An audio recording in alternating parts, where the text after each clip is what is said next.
Evening members and good evening officers, and welcome to this evening's overview and scrutiny committee. Thank you all for coming along. Item 1, apologies. We have apologies from Councillor Hollobon, Councillor Ward Booth is substituting, and Councillor Frecknell, and I believe that Councillor Crystal is substituting. So welcome to both of you, and welcome to the other councillors in the room who aren't part of the committee, but who are more than welcome. Item 2, minutes of the 21st of June. If we've all had a look at them, are we all happy that it's a true and accurate record? Chris? Thanks, Chair. On page 17 at the bottom, it says the Castle Park project in Hertford should be Bishop Stortford. Page 17 was that? 17. Yeah, thank you for that. We will change that. Any other comments? If not, can I have a proposer? Alex seconded Miney. Can I have a show of hands that with that amendment is a true and accurate record? That's lovely. Thank you very much. I'm abstaining because I was absent. No problem. Thank you, Ian. Item 3, Chairman's announcements. I don't really have any announcements. Obviously, well, apart from one, I must welcome Suzanne to the committee. I did forget the last time, so welcome officially to the committee.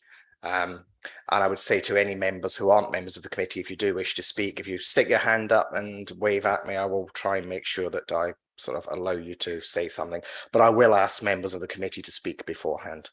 Item 4, declarations of interest. Do any members have any declarations of interest? I don't see any hands. No, that's fine. In which case we move on to the main agenda. Item 5, Council Tax Reduction Scheme 2023-24, pages 23 to 45. And I believe Jeff Williamson is going to present this. Thank you very much indeed, Chairman. Good evening, everybody. Yes, this is the Council Tax Reduction Scheme for 23-24. The paper will no doubt in some respects be very familiar to many of you, as the scheme's been in place now for 10 years and we are obliged to conduct a review annually. But to remind members that Council Tax Support Scheme was introduced when the National Council Tax Benefit Scheme was withdrawn by the government, and local authorities were obliged to come up with their own local scheme. The scheme we have basically requires those in categories to pay 8.5% of their council tax liability, as opposed to the 100% it would have been under council tax benefit. We've had that scheme for 10 years. We look at it every year, as I've said.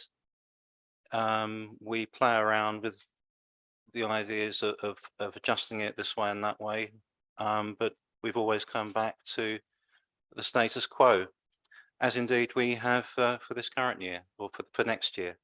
So in other words, we're proposing to leave the scheme unchanged.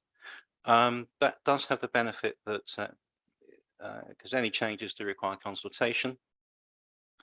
It's in our interest in a way to keep it as it is. And also I think we do feel that with the circumstances of many people at the moment, any sort of change to the way that they're receiving or getting support with their council tax payments would perhaps be inappropriate at this moment. So that's basically it, Chairman, but happy to take any questions. Thank you very much. Do any members have any questions? Ian. Thank you, Mr. Chairman.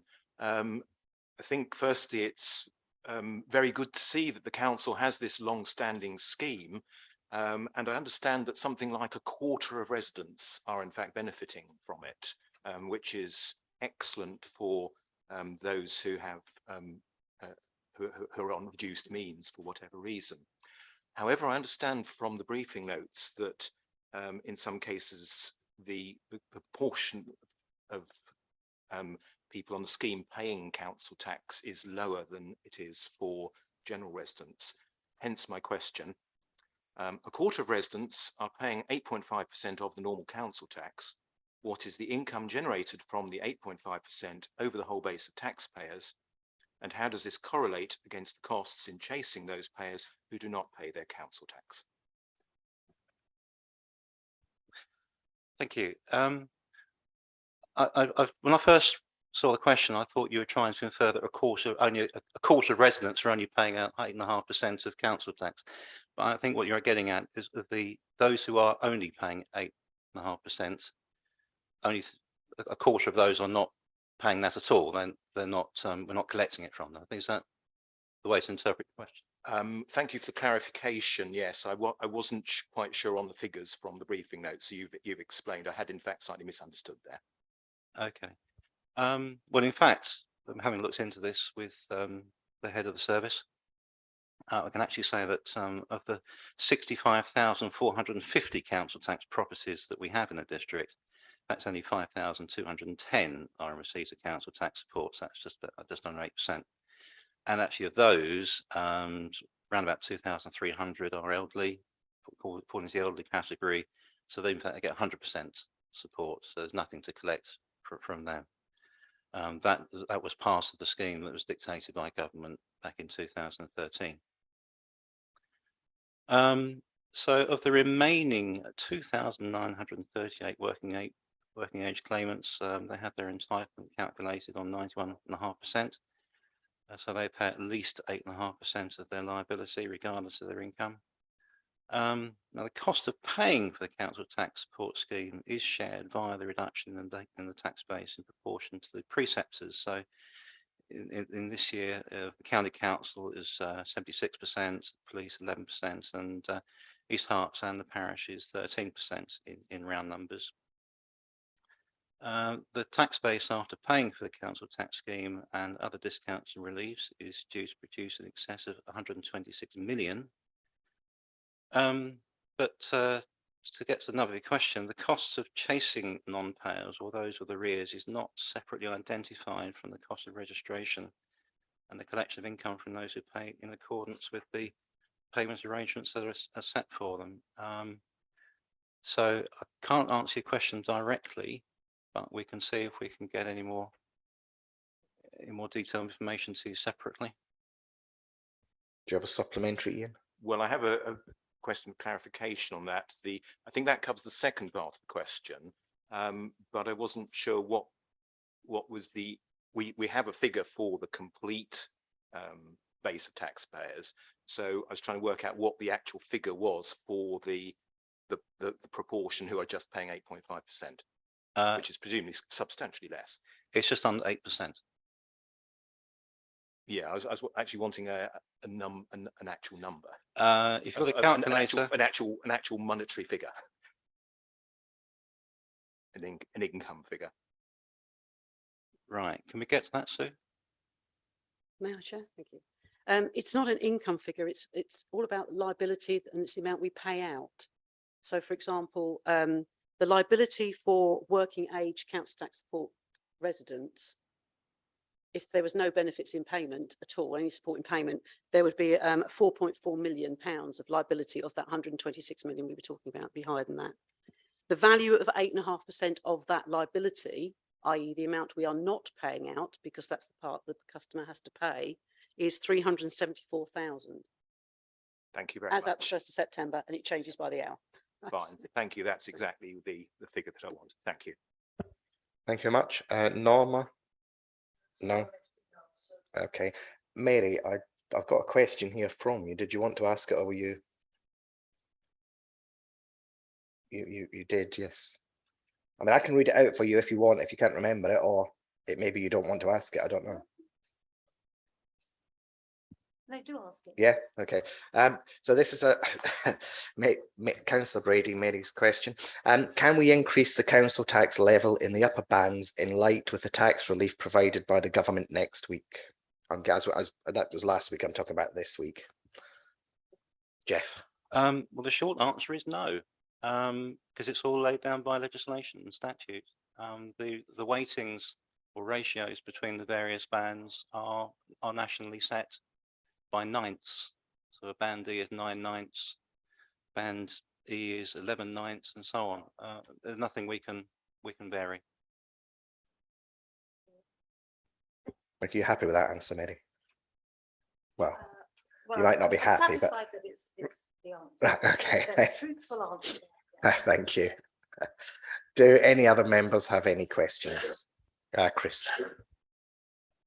Yeah, my understanding is that sometimes we take debt from people's universal credit payments.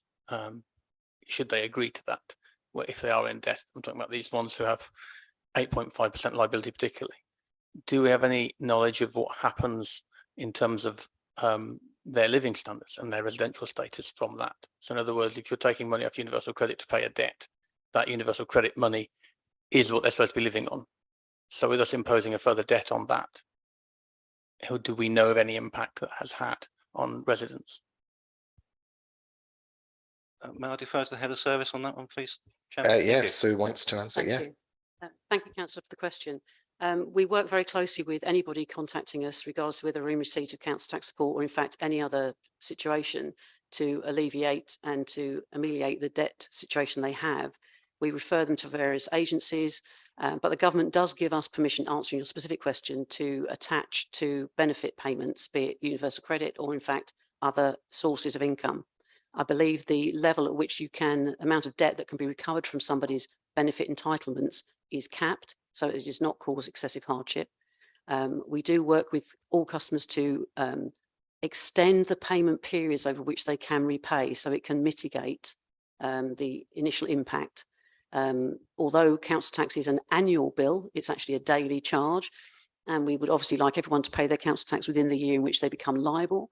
But we work with individuals on an individual basis to say, well, if you can't afford £5 a week to get it within the financial year, perhaps you can afford £2.50 and we'll take it over 2 years. The important thing is to establish a manageable and reasonable repayment schedule that can be supported by us and by the customer to alleviate any extra pressures. We also have a very small-ish hardship fund, and we are having increasing applicants for that, and we try to look at those circumstances and support residents with those arrears as we can. Hopefully, does that answer the question? Yeah, thank you. Thank you very much. Miney. Oh, thank you, Mr. Chairman. I don't have a question, but just a couple of comments, if that's all right. I'd like to thank the officers very much for the report. And I think overall it seems to strike the right balance, that financial income for the council and collection of council tax, and also sympathetic dealing with individuals who may be in hardship. So I would support it. I do have one political point to make about the monthly changes to universal credit.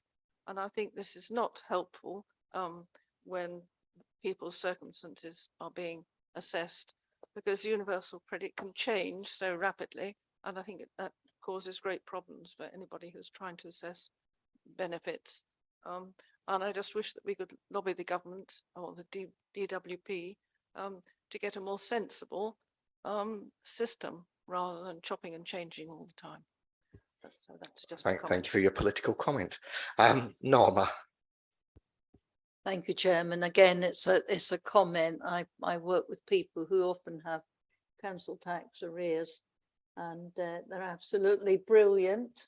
When I phone up the staff, they are lovely. I've got one gentleman that I can get straight through to who will work with me, and they do a fantastic job in very, very difficult circumstances. And I just wanted Sue to know that. Thank you. Thank you very much. I'm sure Sue heard what you said. So well done. Any other comments, questions? If not, can I take people to page 23? It's a recommendation for us. I don't think we've actually suggested that there should be any other scheme. In which case, can I have a show of hands to say that we agree that the current scheme should be extended for this year? I think that's almost unanimous. Anyone against? Any abstentions? Well, all right. So yeah, could we have a proposer? Ian Devonshire. I seconded. David Snowden. Thank you. We've already voted, so I won't ask you to vote again. The next one is item 6, review of potential opportunities for delivering more homes at social rent level. Is this you, Peter Boylan? Yes. Yeah. Oh yeah, if officers or members are no longer required, please do feel free to leave. Thank you, Chairman. I'm very pleased to present this report tonight covering potential opportunities for delivering more homes for our residents at social rent levels. I'm aware that earlier this year, the Overview and Scrutiny Committee considered instigating a review of this important topic. However, at that time, the Council's new housing strategy had not yet been considered and approved by Council. Now that the housing strategy has been adopted, officers have commenced discussions with partners about how to deliver its objectives. And so I am happy to share the draft of the Strategic Action Plan to deliver more affordable homes. This is included at Appendix 1 to the report. This action plan provides the context for the important work to enable, where at all possible, more homes with social rents to come forward.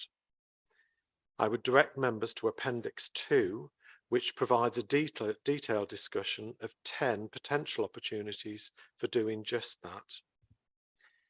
As noted in the covering report and in Appendix 2, and I think this is very worth remembering, because I think sometimes we lose this in the detail.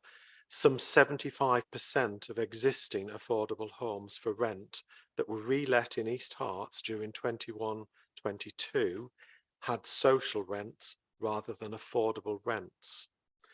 Thus, it would be a mistake to think that social rent housing forms only a small proportion of the affordable housing provided by housing associations across the district. That said, however, the independent study conducted by the Housing Quality Network in 2020, along with further analysis carried out by officers in support of the housing strategy, both show the benefits of a greater number of homes with social rents.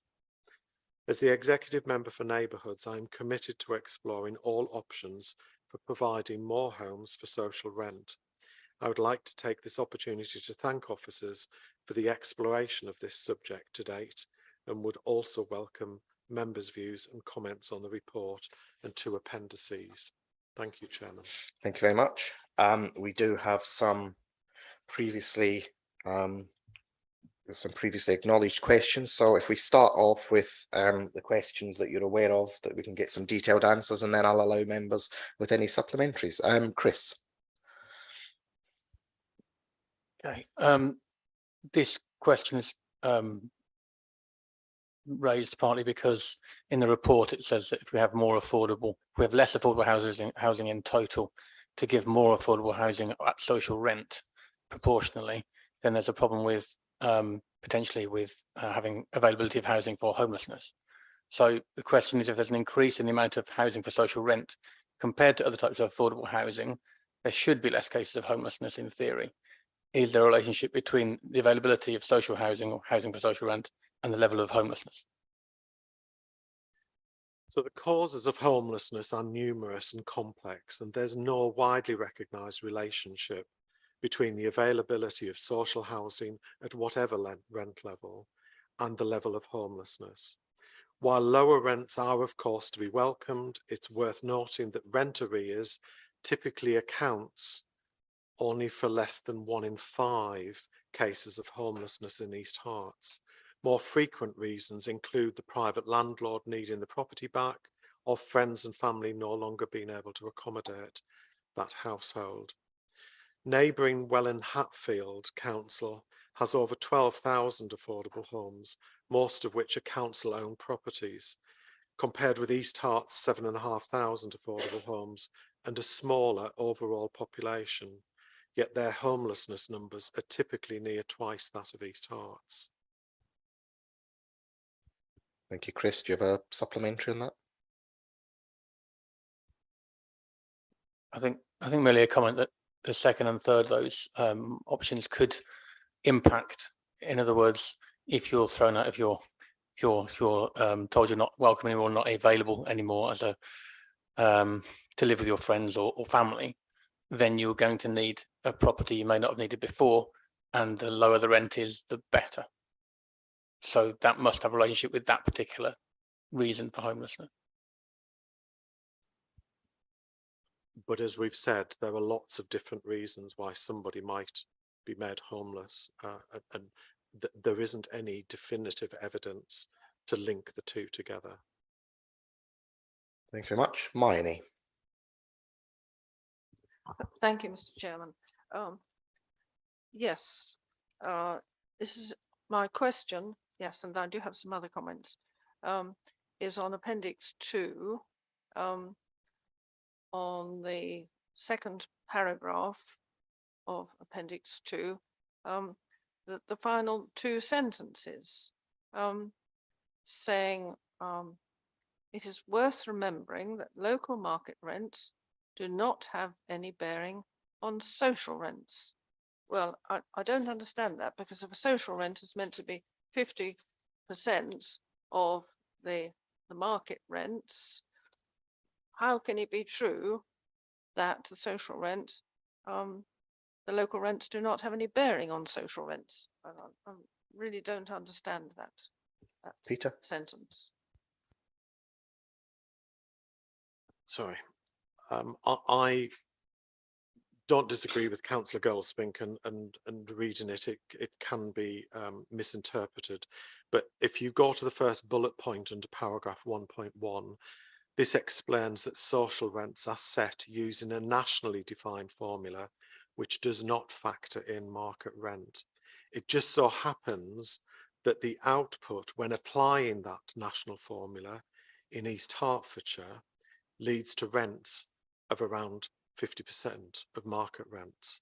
So it's a local interpretation. It's how it just works out for our own position here in East Hertfordshire. It could be something quite different in different parts of the country. So does that mean that East Herts really has no control over what the social rents should be in East Herts?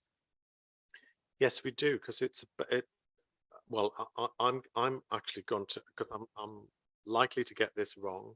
I'm going to pass this to Jonathan Gill, if that's Jonathan, all right, Chairman. do you want to have a stab at it? Yes, of course, and to help out members. At the risk of repeating what Councillor Boylan has said, there are two regimes for setting rents. The social rent is a particular nationally defined form of housing, and the social rent level is set by a national formula set by central government, not by any local authority. And that formula then applies, and so a registered provider applies that formula. It is not set by any local council, it's set nationally. And the formula takes account, it varies because it takes account of the size of the property, values of property in that locality, and local incomes. The affordable rent is set in relation to market rents, and it's set as up to a maximum of 80%.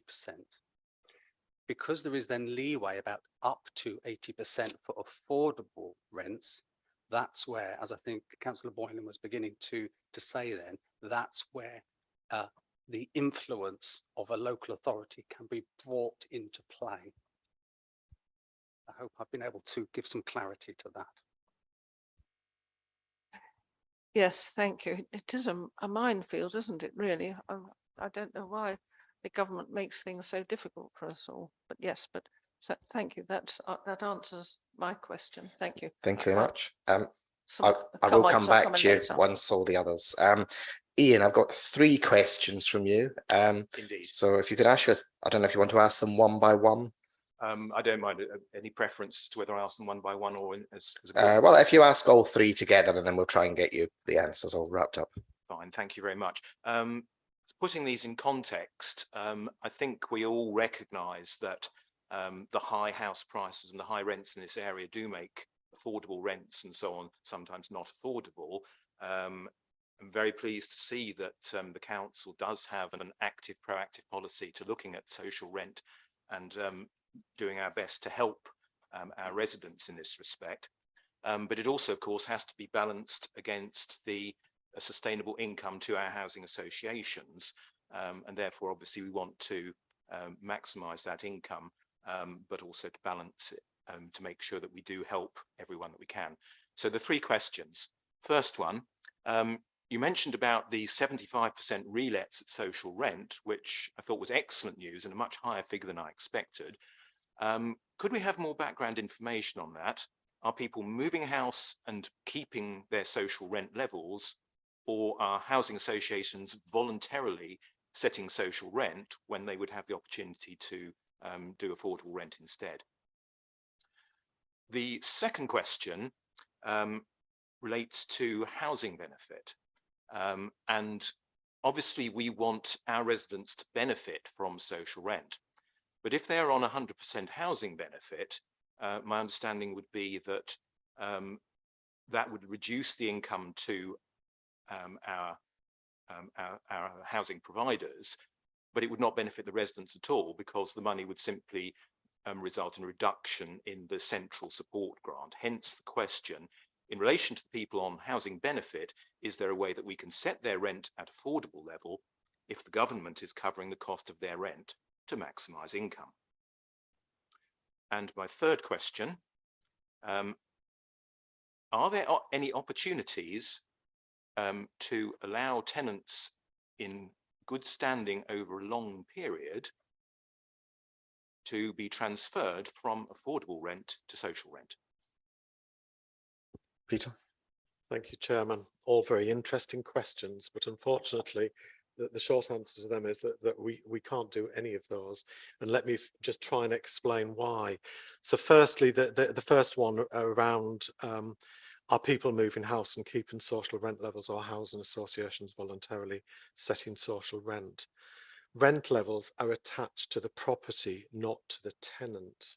So the tenant doesn't take that agreement with them wherever they go. It's relating to the property. So a tenant would not keep a social rent, for instance, if they move from a property with social rent to one with an affordable rent.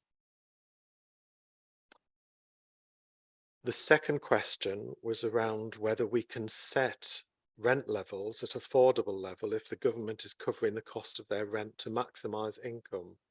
In short, no. There are rules against charging different rents for people on housing benefit and those who are not, largely to safeguard the public purse. And the third question was around allowing tenants in good standing over a long period to be transferred from affordable rent to social rent as some sort of reward for good behaviour. No, is the answer to that. As already mentioned, rent is attached to the property and not to the tenant. There is no mechanism for amending a tenant's rent for their home in this way. Thank you. Ian, do you have a supplementary on? I'll just allow you one supplementary because I know there's lots of other people who want to ask things. Yeah, I don't think I've got supplementary, but just we're clarifying then that when somebody moves into a currently socially rented house, then their rent remains at social rent. So that does maintain the supply of social rent houses. Yeah, and likewise, if somebody moves from a home that is affordable rent into a home that is social rent, then they'll pay social rent, not affordable rent. So it doesn't stay with them. Fine, thank you very much. Thank you. The next question, Chris, and we've got two questions from you. Do you want to read both questions out at once? Sure. Is there a calculation that can be done to see if providing rent at social level has an impact on other council services? For example, less money spent on rent might allow residents to spend money on other council services. And secondly, has further consideration been given to start building council houses again? Are there any examples of other councils who have gone from having no council houses to starting to build their own stock? If this is not viable, why not? Peter? Okay, so the first question about whether providing rent at social level has an impact on other council services, notwithstanding the point that if someone's rent was lower, they would have more money remaining to cover other financial commitments. It would be hard to determine whether a tenant with a lower rent would choose voluntarily to prioritise expenditure on council services over other competing demands. The cost benefit analysis of this type could not be considered as robust if we were to do that.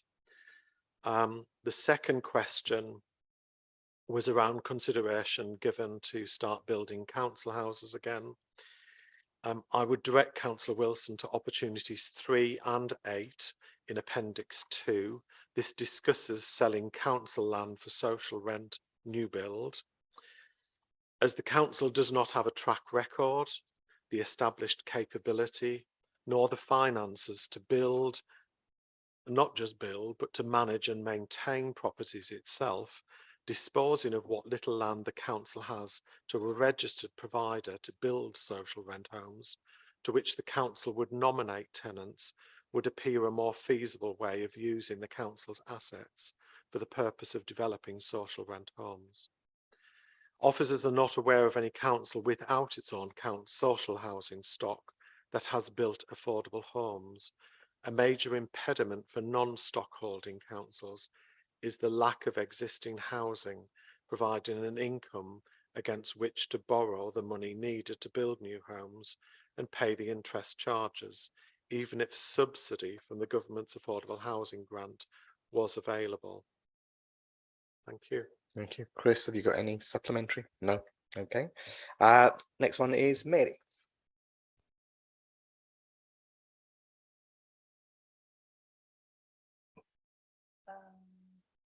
It's my question about acquiring commercial. Yes, do you want me to read it out? Properties. So would the council be able to some way with its housing associations be able to provide some decent homes in vacant commercial buildings that aren't being used now that so many people are working from home? I mean, decent flats. I know there have been homeless people put in really inadequate conversions of commercial property. But I just wondered if it might be an alternative as we talk about putting buildings on stilts over car parks. If there are buildings that could be altered in a tasteful manner to provide quality accommodation. Thank you. Peter? Okay, so the question was, have we considered the use of commercial premises and converting these into accommodation units? The issue here would be who would convert the premises and how would this be funded? As noted above, the council is not in a position to do this. If a proposal for conversion came forward from a developer or a registered provider, a housing association, officers could explore opportunities 1, 2, 5 or 9 with them. Thank you. Mary, do you have a supplementary? No, thank you very much. Okay, thank you. The next question is actually mine, and it is, could we establish a housing company to own properties solely to provide social council housing and to set rent levels appropriate to local people? So I'm talking about a not-for-profit company. So firstly, the articles of the council's existing housing company Millstream would allow the company to build affordable housing. The company would face the same barriers to this as would the council. That is, the lack of track record, established capability or finances to build properties. Millstream's business plan for 22-23 found that it was not financially viable for the company to build for private rent. Thus, it would even be less financially viable to build for social rent unless some form of subsidy was available. The company, however, would be unlikely to be able to access the government's affordable housing grant to provide subsidy for new build. The opportunities in Appendix 2, which include supporting registered providers, would appear to provide more viable options. Thank you. Thank you very much. And the last of the pre-submitted questions, Ian, Devonshire. Thank you, Chairman. And my question is, how can we influence social housing providers to provide more social housing? Thank you. Appendix 2 lays out 10 potential opportunities to enable more social rent housing. Most rely on supporting registered providers to do this. I would like to direct members to the ranking of opportunities within 3 broad headings, as this will guide officers' efforts to maximise the impact of the council's influence. the opportunities have been grouped into opportunities it is proposed to proactively explore, and that's in section 3.1. Opportunities where more evidence is required and officers will continue to gather that evidence, and that's in section 3.2. And then there's a set of opportunities that do not appear to be deliverable at this time, and that's section 3.3. Thank you. Ian, have you got a supplementary? No. I will now open it up to other members if they've got any questions. So Alex and then Ben. Thank you, Chair, and thank you to the executive member and officers for putting this comprehensive report and its appendices together. So my question, well, it's more comment really, or to Councillor Boylan, it relates actually to Appendix 2. Options 2 and 5, that I'll just speak this face, not facing you, if that's okay, so I can use the microphone, but options 2 and 5, I think, are probably the ones with the most legs. I don't like the idea of any of the options that require de facto subsidies to be given to providers. Our finances strained as it is. I don't even want to put any more strain. I think that options 8 or 9 are potentially worth looking at longer term, but again, you need to identify sites, and in case of option 8, that's quite the Bristol car park, and that's one I haven't seen before, and as you say, is something that would need to be looked at more carefully before any opportunity can sort of any possibility can be identified. But options 2 and 5 are the ones to go for. I am particularly encouraged by sort of the swapping affordable homes for social rent, but by making sure it's still viable for developers by increasing the share of the shared ownership properties. Out of interest, on the shared ownership properties, when they're provided in East Hertfordshire, do we have staircasing as routinely for the buyers/tenants of those, so that they are able to acquire greater percentages of the equity over time? Just firstly, can we clarify that, please, Councillor Boylan? Sorry, Chairman, I'm not quite sure what the question was. Could you put your question in one sentence, please, Alex? So well, I did. At well, the end there, I said that options 2 and option 5 should be pursued. Options 8 and 9 should be looked at more carefully. But I want to clarify under shared ownership, because it's proposed that we have fewer affordable homes, which again, I'm not fussed about the affordable label. It's 80% of market value. If you increase supply, you will decrease the sort of that 100% of market value. So I think that we should focus really on the social rent, and if that means that fewer affordable homes could be provided because we're paying for that, we can compensate for that by having more shared ownership homes. I just wonder, is staircasing an option routinely on the shared ownership homes, so that people who acquire that equity can acquire more equity over time as a percentage of the property value? So I just wanted to answer the staircasing, and just to say options 2 and 5 are the ones that should be pursued in the first instance. Okay, thank you. Peter, does that help? The answer is yes. Okay, thank you. Ben. Thank you very much. Yeah, it's great papers, really useful for someone who's not kind of read this a lot before, so really handy. Thank you. Yeah, coming back to the detail that sort of Alex started was discussing, I was interested in the sort of 3 categories that you've given those opportunities, and that makes sense. I was interested in just sort of opportunity 8. The car park idea is just a very interesting idea. It's in the sort of ones of limited practicability and deliverability, but it does say that there is a developer that's sort of looking at it, and I just wondered how these 3 categories presumably aren't definitive. These are things that are presumably going to be revisited all the time. So what you're looking at is the initial action plan. The action plan is not something that will remain as you're looking at it tonight. It is a live document. It will be reviewed quarterly because we've got a lifespan of this strategy. So I am personally very keen that we explore every opportunity and we don't close any of them off until we are sure that they're not achievable. So rather than picking and choosing and actually saying, actually at this point, I don't want to go there, I feel we have to explore every opportunity.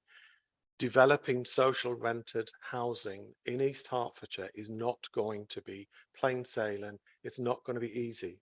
So I do not at this point in time want to start closing down options. And I think we need just to keep an open mind over this. Thank you. You happy with that answer, Ben? Yeah, Hermione.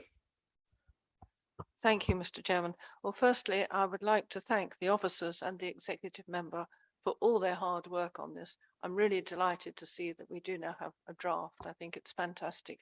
This is an issue I've been concerned about for a long time. So I'm really, really pleased to see it coming back now and it is being developed. So thank you very much. And thank you to the officers for all the hard work.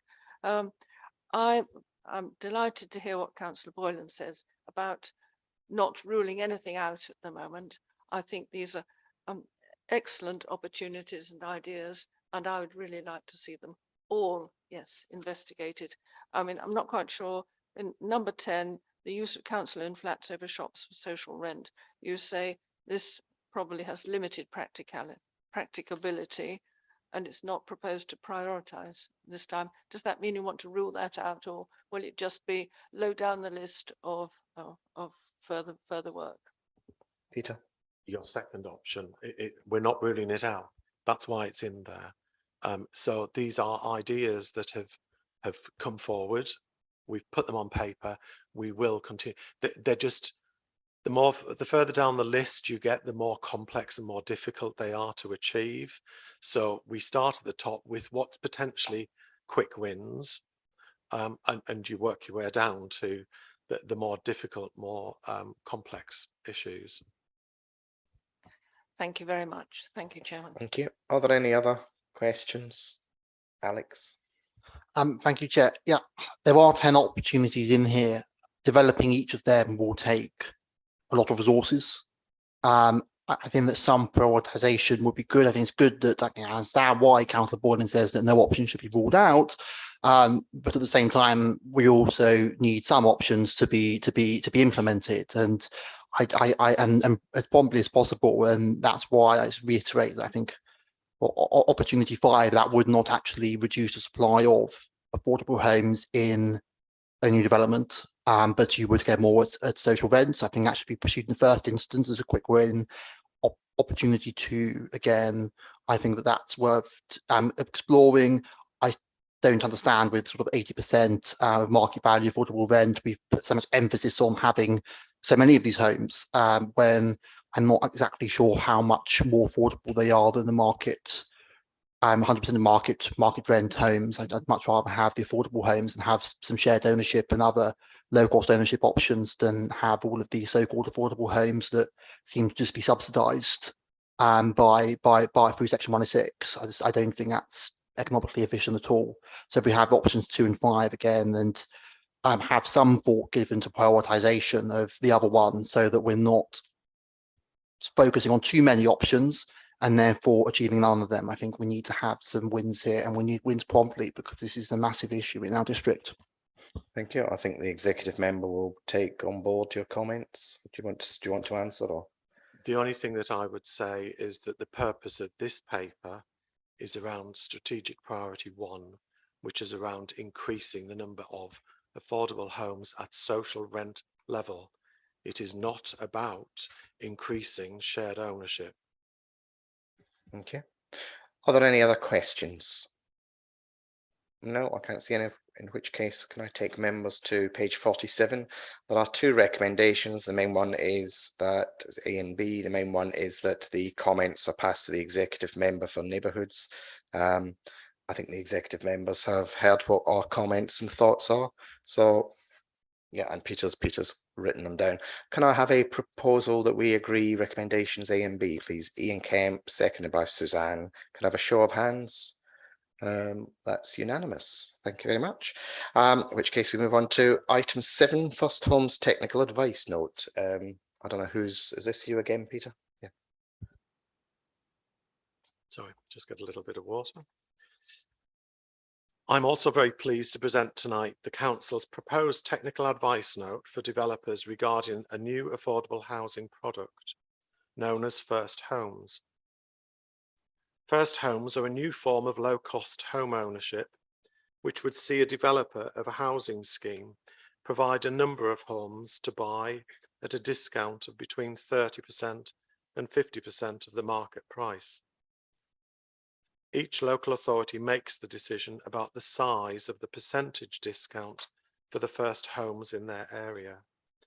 While I and the administration always welcome opportunities for local people to get a foot on the housing ladder, analysis carried out by officers indicates that the first homes product is not well suited to the East Herts housing market. Section 3 of the report explains this in more detail. The table under paragraph 3.4 highlights that a shared ownership home would be affordable for more working households in our district than a first home. And so I believe this should remain the focus of the Planning and Housing Services efforts to promote affordable home ownership in East Herts. Furthermore, it is anticipated that the subsidy required by a developer to devote to providing first homes would reduce their ability to provide many or possibly any other affordable housing, and would make inclusion of social rent homes all but impossible. The undesirable outcome of fewer affordable homes would be exacerbated by first homes attracting a 50% rather than a 30% discount. Although the proposed technical advice note guides developers away from first homes, as it is a nationally recognised affordable tenure, the council cannot prohibit a developer from providing such homes. I would therefore like to direct members to the proposed criteria for first homes at paragraph 2.5 that developers will need to adhere to should they insist on providing first homes in this district. I recommend that the Overview and Scrutiny Committee considers and endorses the proposed first homes technical advice note for presentation to the executive. Thank you very much. We've got one pre-submitted question, Miney. Thank you, Mr. Chairman. Sorry, I've lost the wording. You got it? I can read it out if you haven't got it. Oh, yes, okay.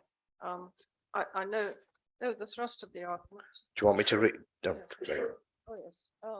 In relation to the new homes scheme providing housing for sale. Sorry, can you speak into the microphone because Yes, we can't yes. hear you? Okay, but well, maybe you should. Well, Chris, do you want to read it out on behalf of Miney Yes, as you've got sorry. it? In relation to the new homes and providing housing for sale at a reduced cost, the report says officers do not recommend this option, but that developers can provide them if they want to. How can developers make decisions about social housing and where they are built? Thank you.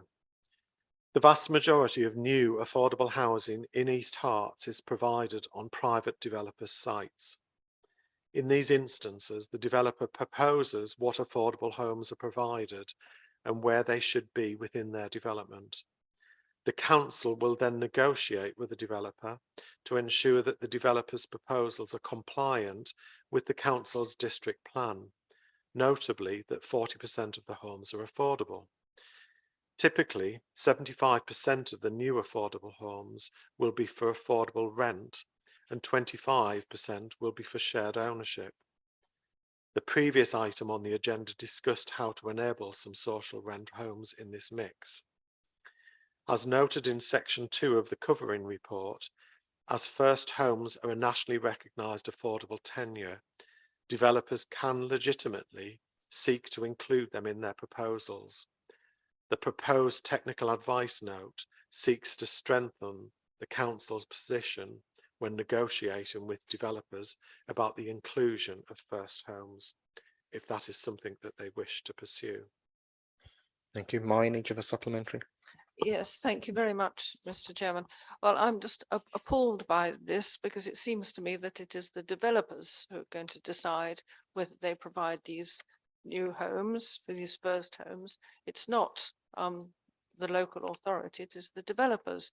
And I think that is totally undemocratic and unreasonable. And I do wish that we could petition the government to change it. I think we are in a terrible position that we are at the mercy of what the developers want to do. And I think that is quite wrong. So if we can petition the government to get it changed, I would like us to do that. In the meantime, I think that the First Homes policy statement is the best that we can do, and I'm pleased to see that. But I do hope the developers get the message that we do not like first homes. We do not think that they're the right thing for people in East Herts, and we would like them not to build them. We would like to go back to keep with our original schemes according to the local district plan.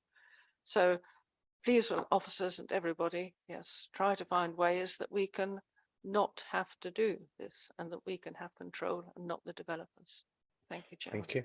Peter, have you got any comments? And that's exactly the purpose of this technical advice note, to strengthen that argument when negotiating, in the same way as lots of planning policies do exactly the same thing.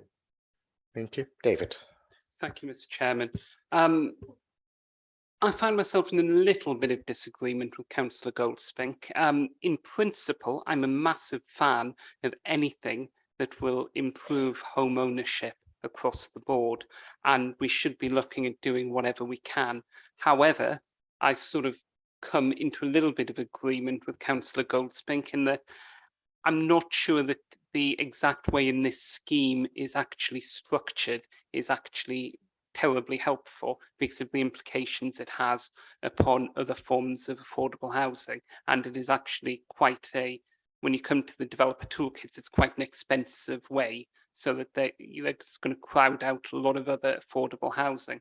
So I find myself very much in support of this note from Councillor Boylan, even though I really, really like the idea of anything to boost home ownership. Okay, Peter. Can I just say that we need to remember that this is a national policy on first homes. There are parts of the country which will benefit from this. It's just that when we do the analysis for the impact on East Herts, it doesn't work locally, but it will work in other parts of the country. Yeah, as a very favourable option. I agree entirely. I'm in full agreement. I just don't think it works for us, although it is, by the face of it, a good scheme. Thank you. Any other questions? Holly. Thank you. Can I just ask, is there a reason why 4-bedroom houses haven't been included in the analysis? I appreciate that that's quite a large home for somebody's first home, but actually your first home might be quite later in life when you have the need for 4 bedrooms. And I just wondered, is that not included for a reason? Because in the district, the maximum cap of £250,000 would be extremely beneficial for a 4-bedroom home to enable a family to purchase that should they want to. I'm not sure the answer to that, and it may be linked with the risk, because I think some of that information was taken from the analysis that Housing Quality Network did for the research that they did. But if I can ask officers to elaborate. Jonathan? Yes, thank you, Chairman. Again, adding really to Councillor Boylan's comments, and we conduct the analysis based on the information that we have to hand. In many ways, that size of home ownership properties, because of the amount of subsidy that goes into them, they simply don't come forward.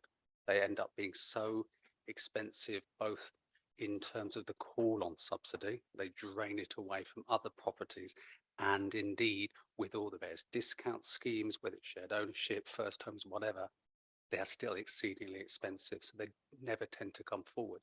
Not that they can't, and indeed part of the housing strategy explicitly talks about furthering all range of properties, and it may well be that a shared ownership product for larger properties could come forward. Holly, do you have a supplementary? So could we make it known in our approach that we would actually welcome it for, if we're looking district specific in East Herts, to buy a 4-bedroom home, that, you know, £250,000, which is the cap, if the developer would wish to do so, that would be beneficial for families maybe later on with larger, more children, etc. Jonathan? I think, if I may, I think I think the the purpose of today's session is to raise exactly these points for myself to discuss with the executive member. I think I would, in those discussions I would have with the executive member, or indeed any members, always come back to the point that in a development led by a developer, there's only a finite amount of money available within a business plan to provide affordable housing. Very large properties that would have a very large discount to bring them down to that cap would soak up a very large proportion of the subsidy available. That's not to say that it shouldn't be in there, but it needs to be within the whole mix of the whole range of affordable housing that could be brought forward from that scheme. I think that would be one of those detailed points that I would like to explore with the executive member and with other members in time.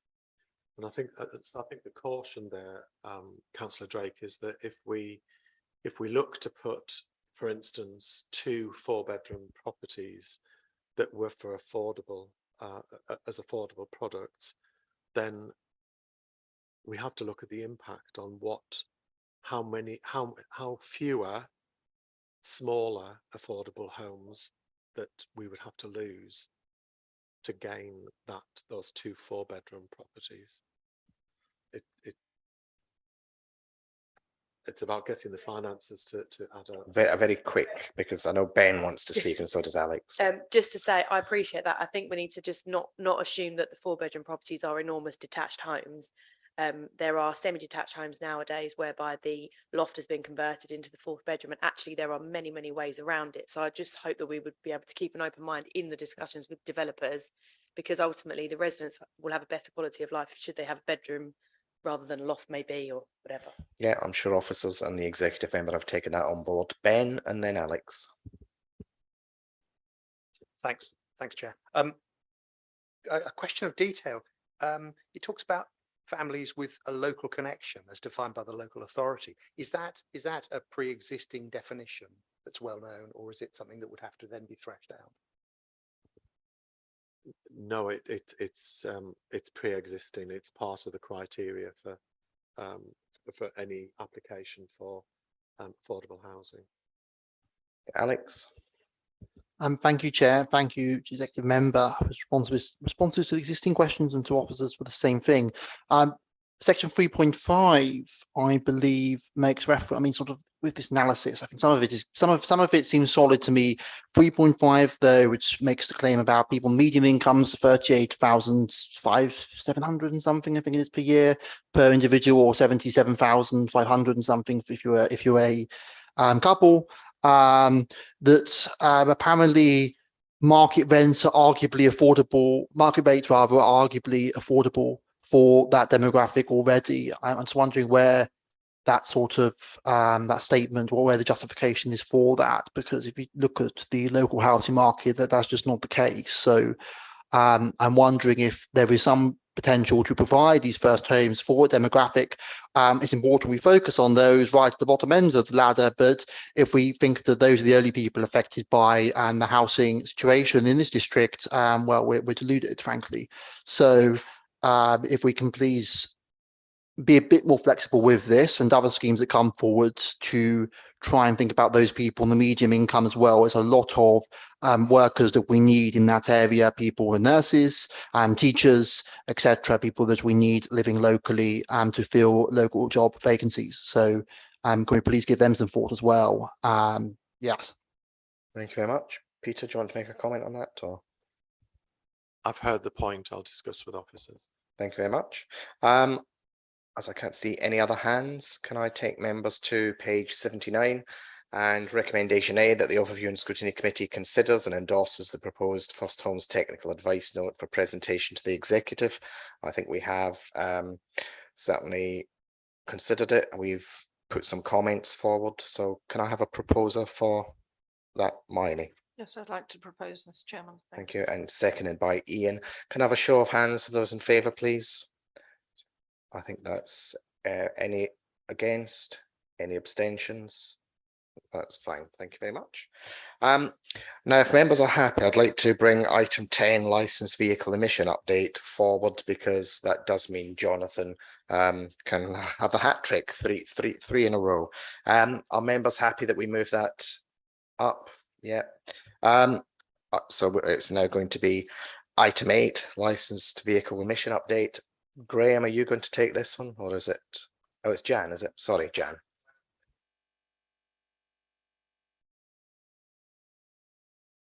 Thank you, Chairman.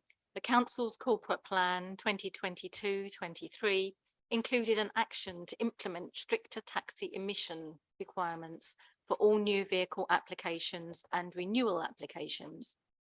I'm very happy to provide an update on this. Since the 1st of April 2020, all taxis licensed for the first time by the Council have needed to meet or exceed Euro 6 standard.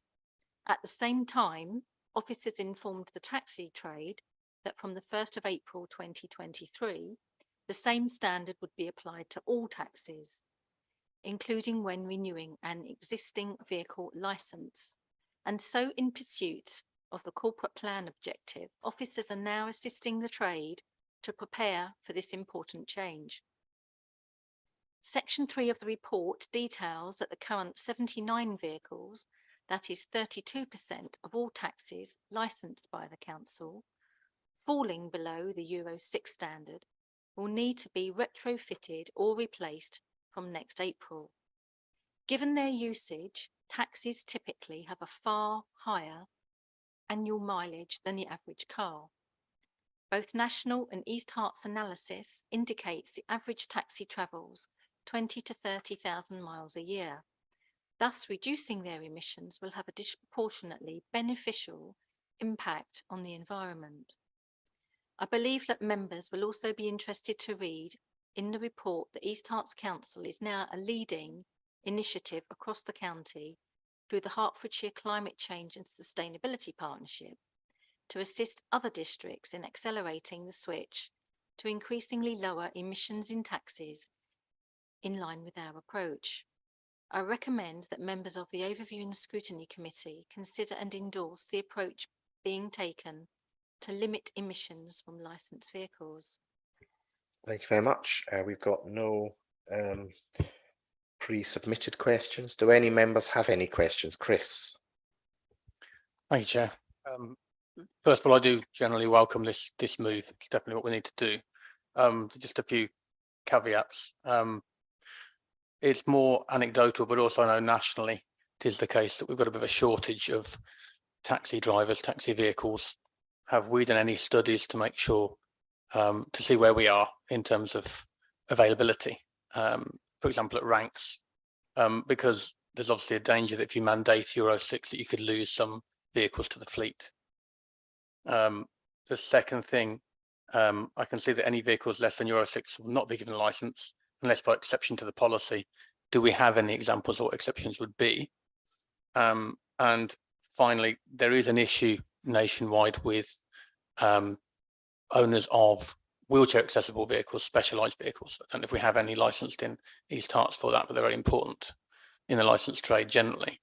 And it's difficult for them to get Euro 6 or electric or hybrid vehicles more so than the average taxi. So is that a sort of thing that we could make an exception for? Because obviously we need to make sure we cater for the vulnerable. We have to remember this is a part of public transport and for often vulnerable passengers. Jan? There has been a dialogue ongoing with the taxi trade for quite a considerable time. So this is not something that is coming as a surprise to them. I think you're making a very good point around service provision for disabled people. And I would like to think that, you know, allowances, if you like, would be made if necessary. I'm also aware that, you know, if we are too harsh, it may well be that taxis seek to get themselves licensed elsewhere, which again, I think enforces the importance of a dialogue. Since Jonathan is sitting here, would you be able to clarify the point on vehicles that accommodate the disabled, please? Thank you. And yes, thank you. To be honest, I think I'll just be repeating what Councillor Goodyear has said on taking it in reverse order. In terms of like an exemption, it would be precisely as Councillor Wilson is saying. It is where there are types of taxi vehicle that we're in desperate need of, and those with wheelchair accessibility and such like would be exactly that. I haven't got the exact numbers. There are not many, and we do definitely want more. So we would not want there to be a perverse incentive, whatever the term is, to lose those properties for the sake of the emissions of those. We would obviously work with those taxi drivers at the same time. In terms of numbers, we are cognizant of pressures on the trade, and we are looking at commissioning another taxi capacity and needs study within the district. Thank you. Chris, have you got a supplementary? You happy with that? Ben. Thanks, Chair. Yeah, thanks for the report.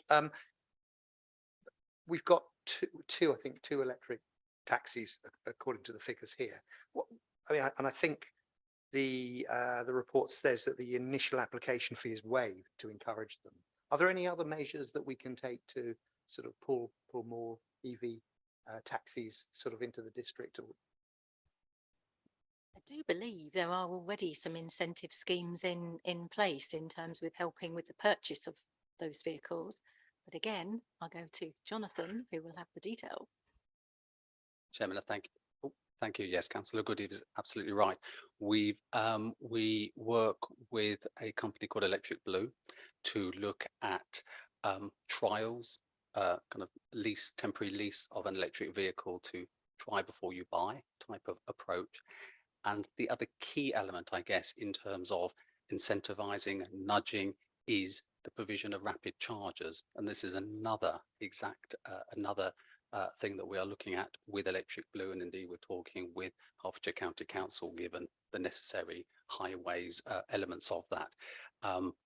Rapid chargers for taxis need to be readily accessible rather than tucked away somewhere. So we need to have highways fully working with us on that.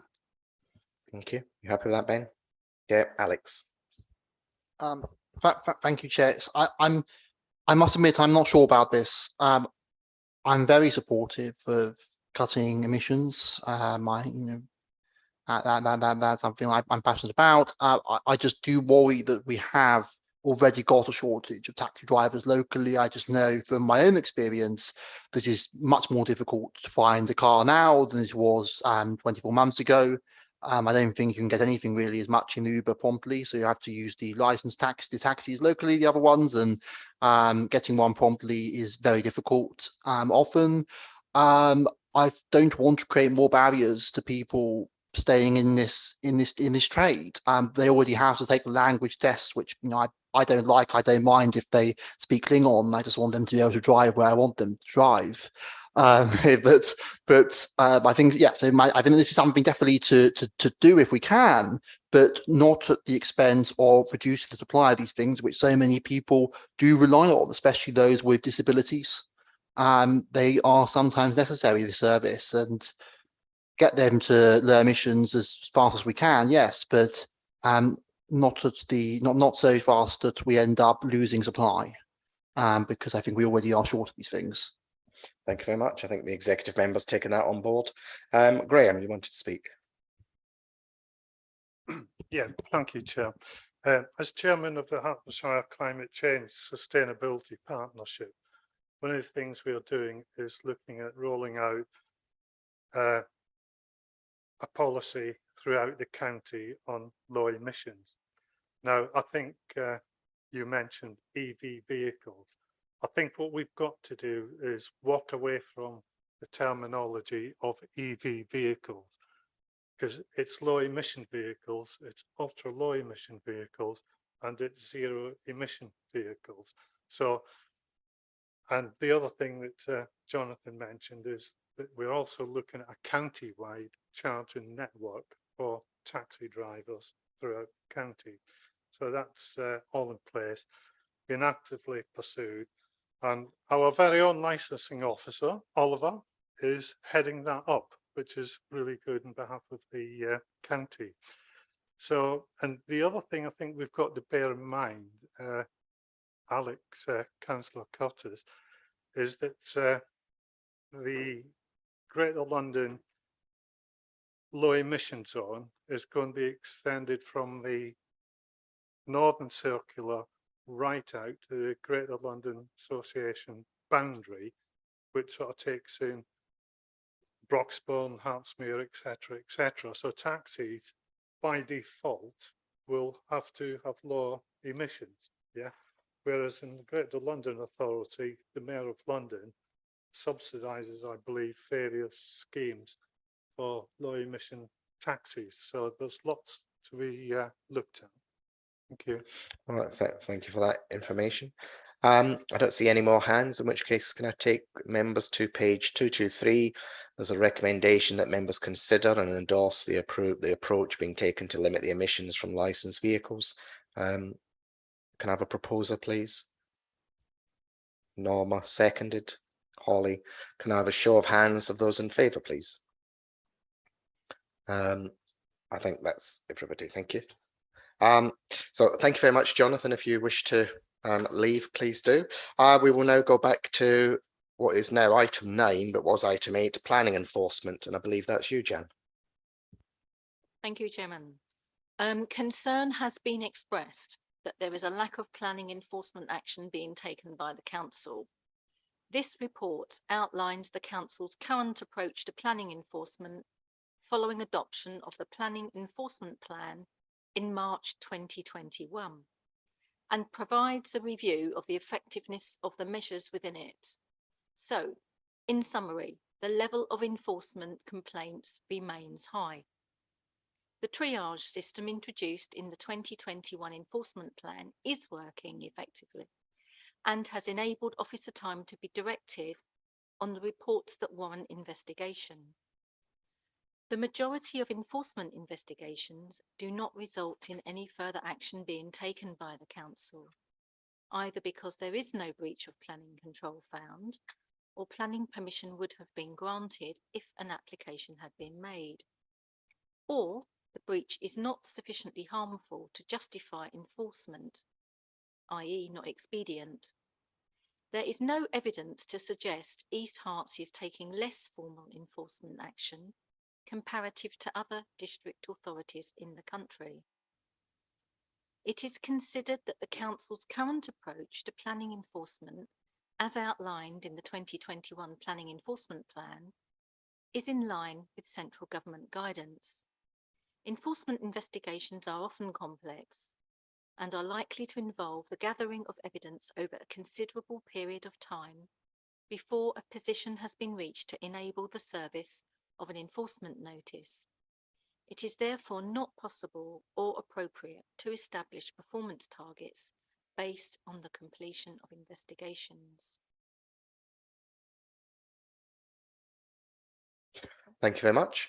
We have got a few questions that you are aware of. Can I just remind members that enforcement, there may be legal action taking place, so we really should steer away from specifics and make sure that this is a high level questioning. I don't want to hear about Miggins developers at 69 Acacia Avenue or something, because I say that that may actually be subject to legal action, and we don't want to hamper the work that officers are doing. So I say if we can leave it as high level and ask the questions. But first of all, if we can go to Suzanne.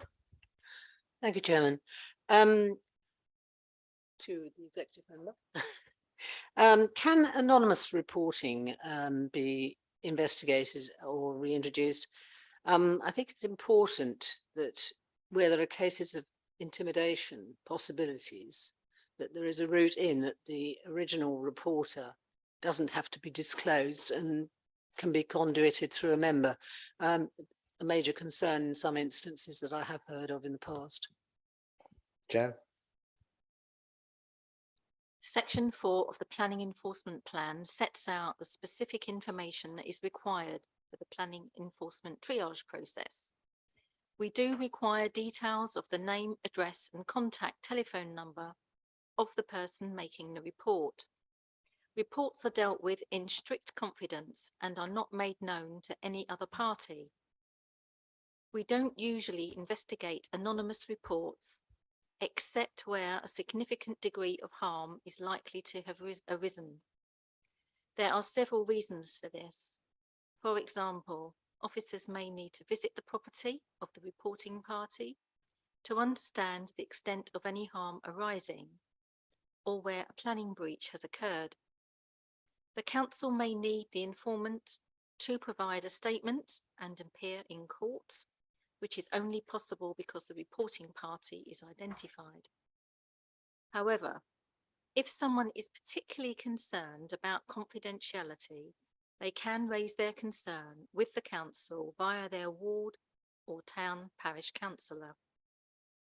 Councillors can then make a report on behalf of a resident by completing the online reporting form. This is set out in the enforcement plan at para 11.2. The lien process review recommendations include a statement to be added to the online reporting form that reports made are dealt with in strict confidence and personal details are not made known to the person or organisation responsible for the reported alleged planning breach. Thank you. Suzanne, do you want a supplementary? No, that's a very clear answer. Thank you very much. Thank you. Ian Kemp. Okay, my question is, what is the process for informing requesters of cases to be advised on the progress of the case?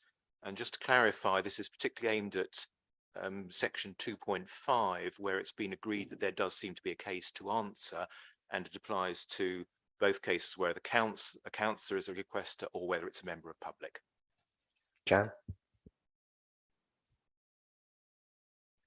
Paragraph 10.4 of the enforcement plan sets out what the reporting parties can expect following the report of an alleged planning breach. Following the report of an alleged planning breach, reporting parties receive an emailed acknowledgement letter when an officer has been allocated to their case.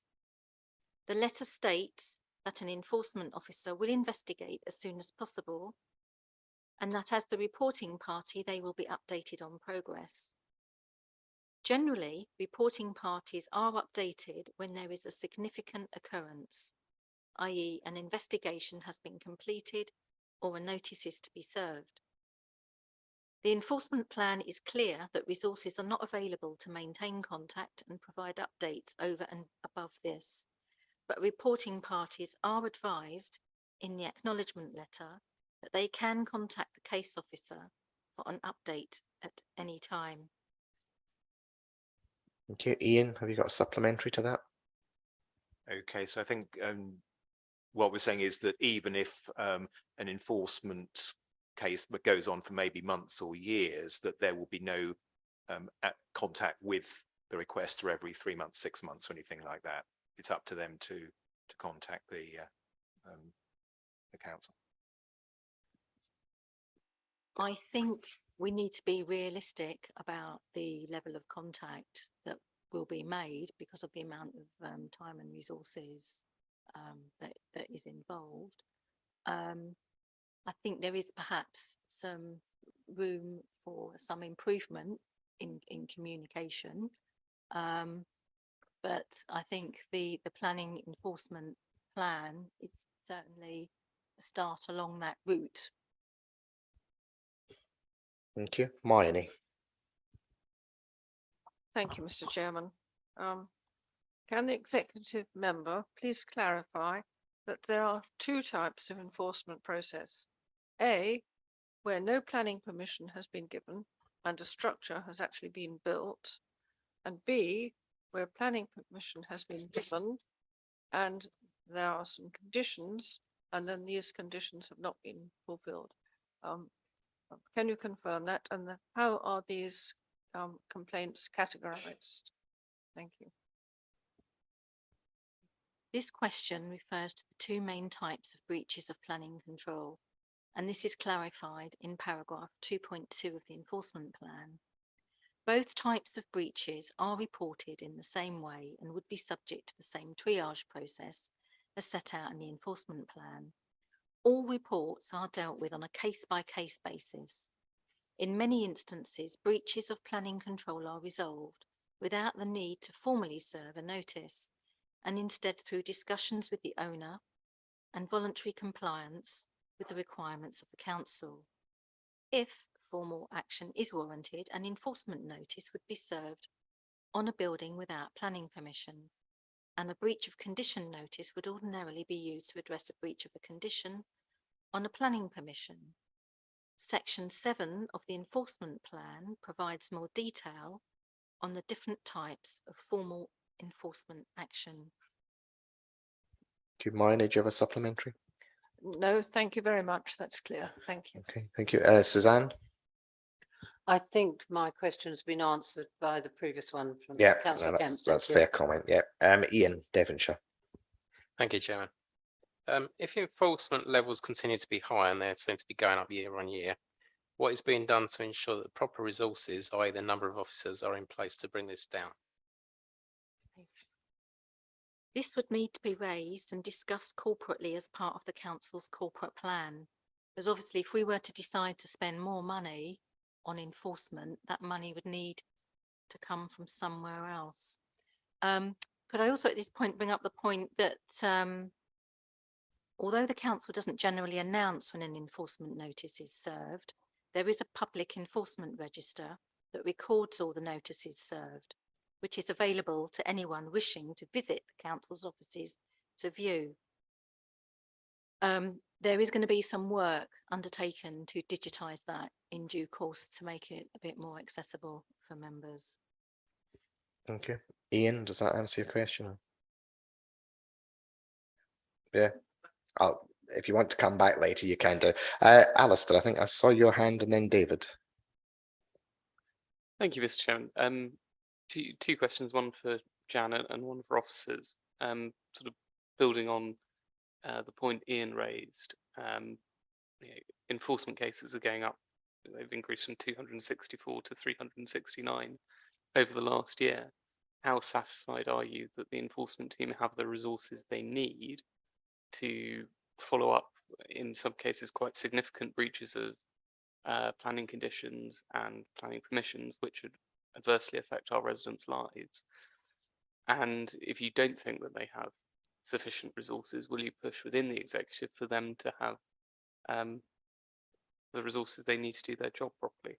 And then, speaking behind myself, the report outlines the government guidance for when enforcement action is deemed to be appropriate. And I note that to date we've only served 6 enforcement notices this year.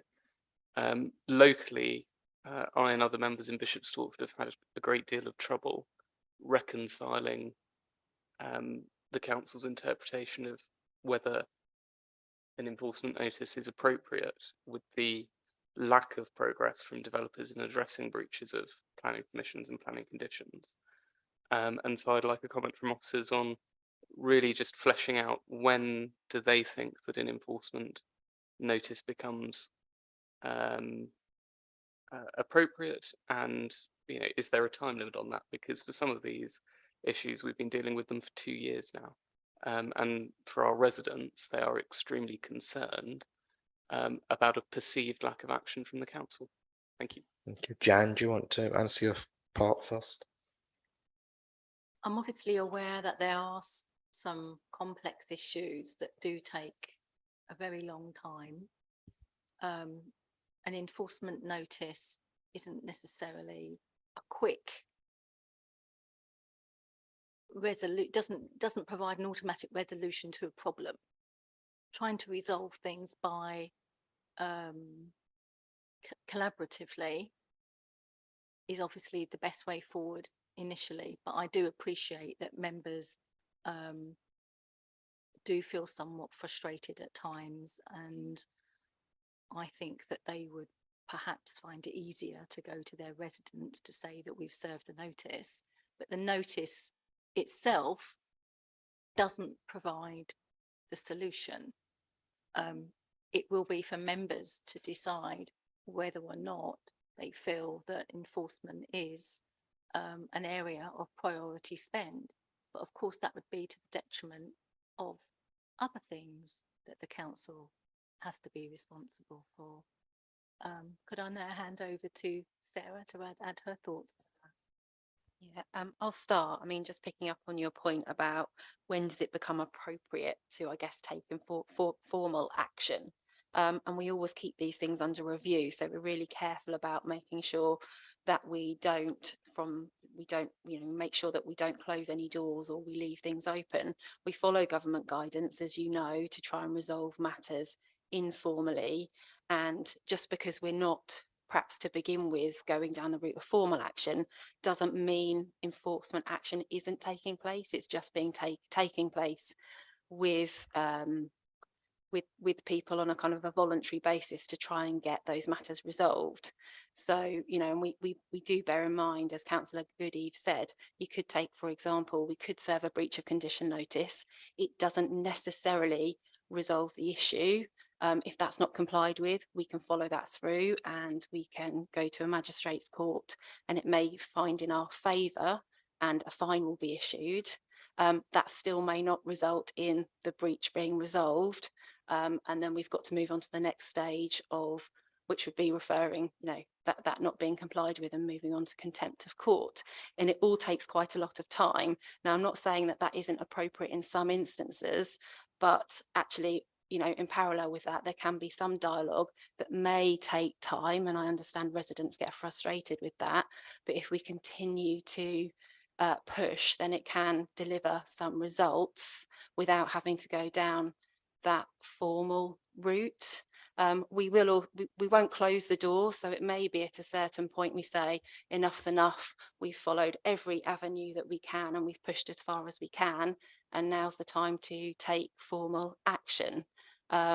We will also take legal advice in the course of deciding what the best course of action is, and that may also involve getting external legal advice as well, and being advised by barristers in terms of the complexity of the issue and whether we may be successful and get the outcome that we want.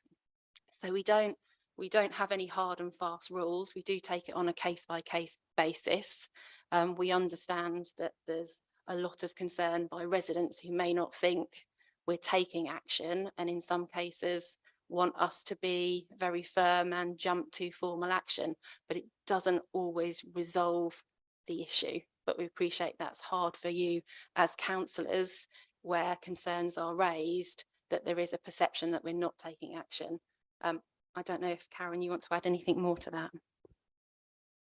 Yeah, I think I was just going to add that what Sarah said is right, and in the vast majority of cases we've found that negotiation and discussions when a breach is found delivers the best and quickest outcomes, and it can be the case that actually serving a notice just drags and delays actually rectifying what the issue is, particularly with enforcement notices, because developers have a right to appeal. And I've set out in paragraph 3.14 in the report some statistics on how long it takes the planning inspectorate to review enforcement appeals. In the best case scenario, it takes over a year, and it's often the case that resolution is a lot quicker through negotiation and discussions. There also may be very valid practical reasons for not issuing an enforcement notice and working with developers to rectify breaches. And there are many cases that we could give examples of, many scenarios, and I'd be happy to share those with members another time. But there are practical reasons, and as I said, it can actually delay things. But if officers do think that it's the best course of action, that is the course of action we will take. Thank you, Alistair. Have you got a supplementary? Thank you, Chairman. Thank you all for your answers, and I get that it is a question of sort of proportionality as well. If Mrs. Miggins puts a conservatory up without planning permission, it would be disproportionate for the council to go gung-ho. But my particular concern is with the major projects in this district. We have sizable housing developments occurring in this district, and locally we have had significant issues with planning enforcement. I get the points about working collaboratively, and in the vast majority of cases, informal action can help solve the issue. But local members are seeing again and again major projects not abiding by their planning conditions, going into dialogue with residents and officers saying, oh, we're in a dialogue, we're doing this informally, we're doing this, we're doing that. But the developers do not seem to be paying any attention. One example locally, when a breach of condition notice was served, they actually did something. On the myriad of other issues, we're still talking and nothing seems to be done. So I think personally, and my residents would like to see a greater focus on more robust action for the major projects in our district. Thank you, Mr. Chairman. Jan? Thank you for sharing your thoughts, Councillor Wall-Booth. We will take those on board. David? Oh, sorry. Karen, did you want to come back, or was it Sarah? Yeah, I was just going to acknowledge what Councillor Ward-Booth has said, and officers recognise that we absolutely need to be more proactive rather than reactive to these situations, because often with these large development sites, we are dealing with multiple house builders and it can be very complicated establishing who's responsible for what. And as I said, there can be complexities around whether it's appropriate or not to serve a notice or negotiate, and that can take time. We have recently employed a compliance officer into the enforcement team, and their role solely is to deal with non-compliance issues. And their first task has been to visit all of our site allocations, so our large development sites, and he will be routinely going around those sites, checking in and checking up on what's happening, so that we can deal with issues early, which I think will assist greatly in us being able to be proactive in those circumstances. Thank you very much. David? Thank you, Mr. Chairman. I'd like to return to a point Councillor Kemp raised earlier, which was on communications. We've heard tonight that some of these more complex issues, as Councillor Ward-Booth mentions, on major sites, can take 3, 6, 9, 12 months, even longer. We're not routinely communicating with our residents. And I can see I can see 4 councillors who've mentioned this issue to me just in this room tonight. They are having to go back, get updates from officers, and then go back to residents. Would Councillor Goodeve please undertake to go back and speak to officers and discuss how communication with residents can be improved? And I guess you would probably also want to say communication with members as well. Indeed, Mr. Chairman. Thank you, Jan. Officers are working on a quarterly report to both members and the parish and town councils on the number of enforcement cases, action taken by ward parish to keep them better informed. Could you answer the question, Councillor Goodeve? I said communications with residents, not with members. Well, I think that can equally apply to both. But it's about if residents have raised concerns. We're hearing, we've heard very eloquently from the officers behind us that it may be the issue that it is better to discuss things with developers. Would it not be better to actually make sure we're proactively saying this to residents and explaining this to residents rather than having members playing piggy in the middle? Jan? Communication could definitely improve. I do acknowledge that. Yeah. Okay. So I think Sarah wants to come into that, and then I'll allow you to come back to you. Can I just add to that, because we are trialling improving communication for a particular strategic site in Bishop Stortford, where we're looking at providing more information on the website and writing directly to residents to inform them of the progress that we are taking. So we are looking to see how that works to improve communication and making sure that we have more information available online to provide residents with more information. So we're trialling that at the moment, and it may be, if it's successful, we can look at improving on it, getting any feedback, and then look to see if it's appropriate for other strategic sites as well. I think that's key with the strategic sites as opposed to the smaller ones. But if I can come back on a supplementary, it's about the length of time this takes as well. The chairman tonight, presumably on legal advice, said we're not to discuss certain cases here. Could the lead member please comment upon how scrutiny is undertaken of the decision of whether we continue to work with developers occurs, or whether we start down the track of enforcement action? If that's not a discussion for here tonight, which I can understand the legal position around that, how do we do that? Is that a part 2 meeting? Is that the executive member working with officers, or does that occur with the head of legal services? If you could just comment on that, please. Jan?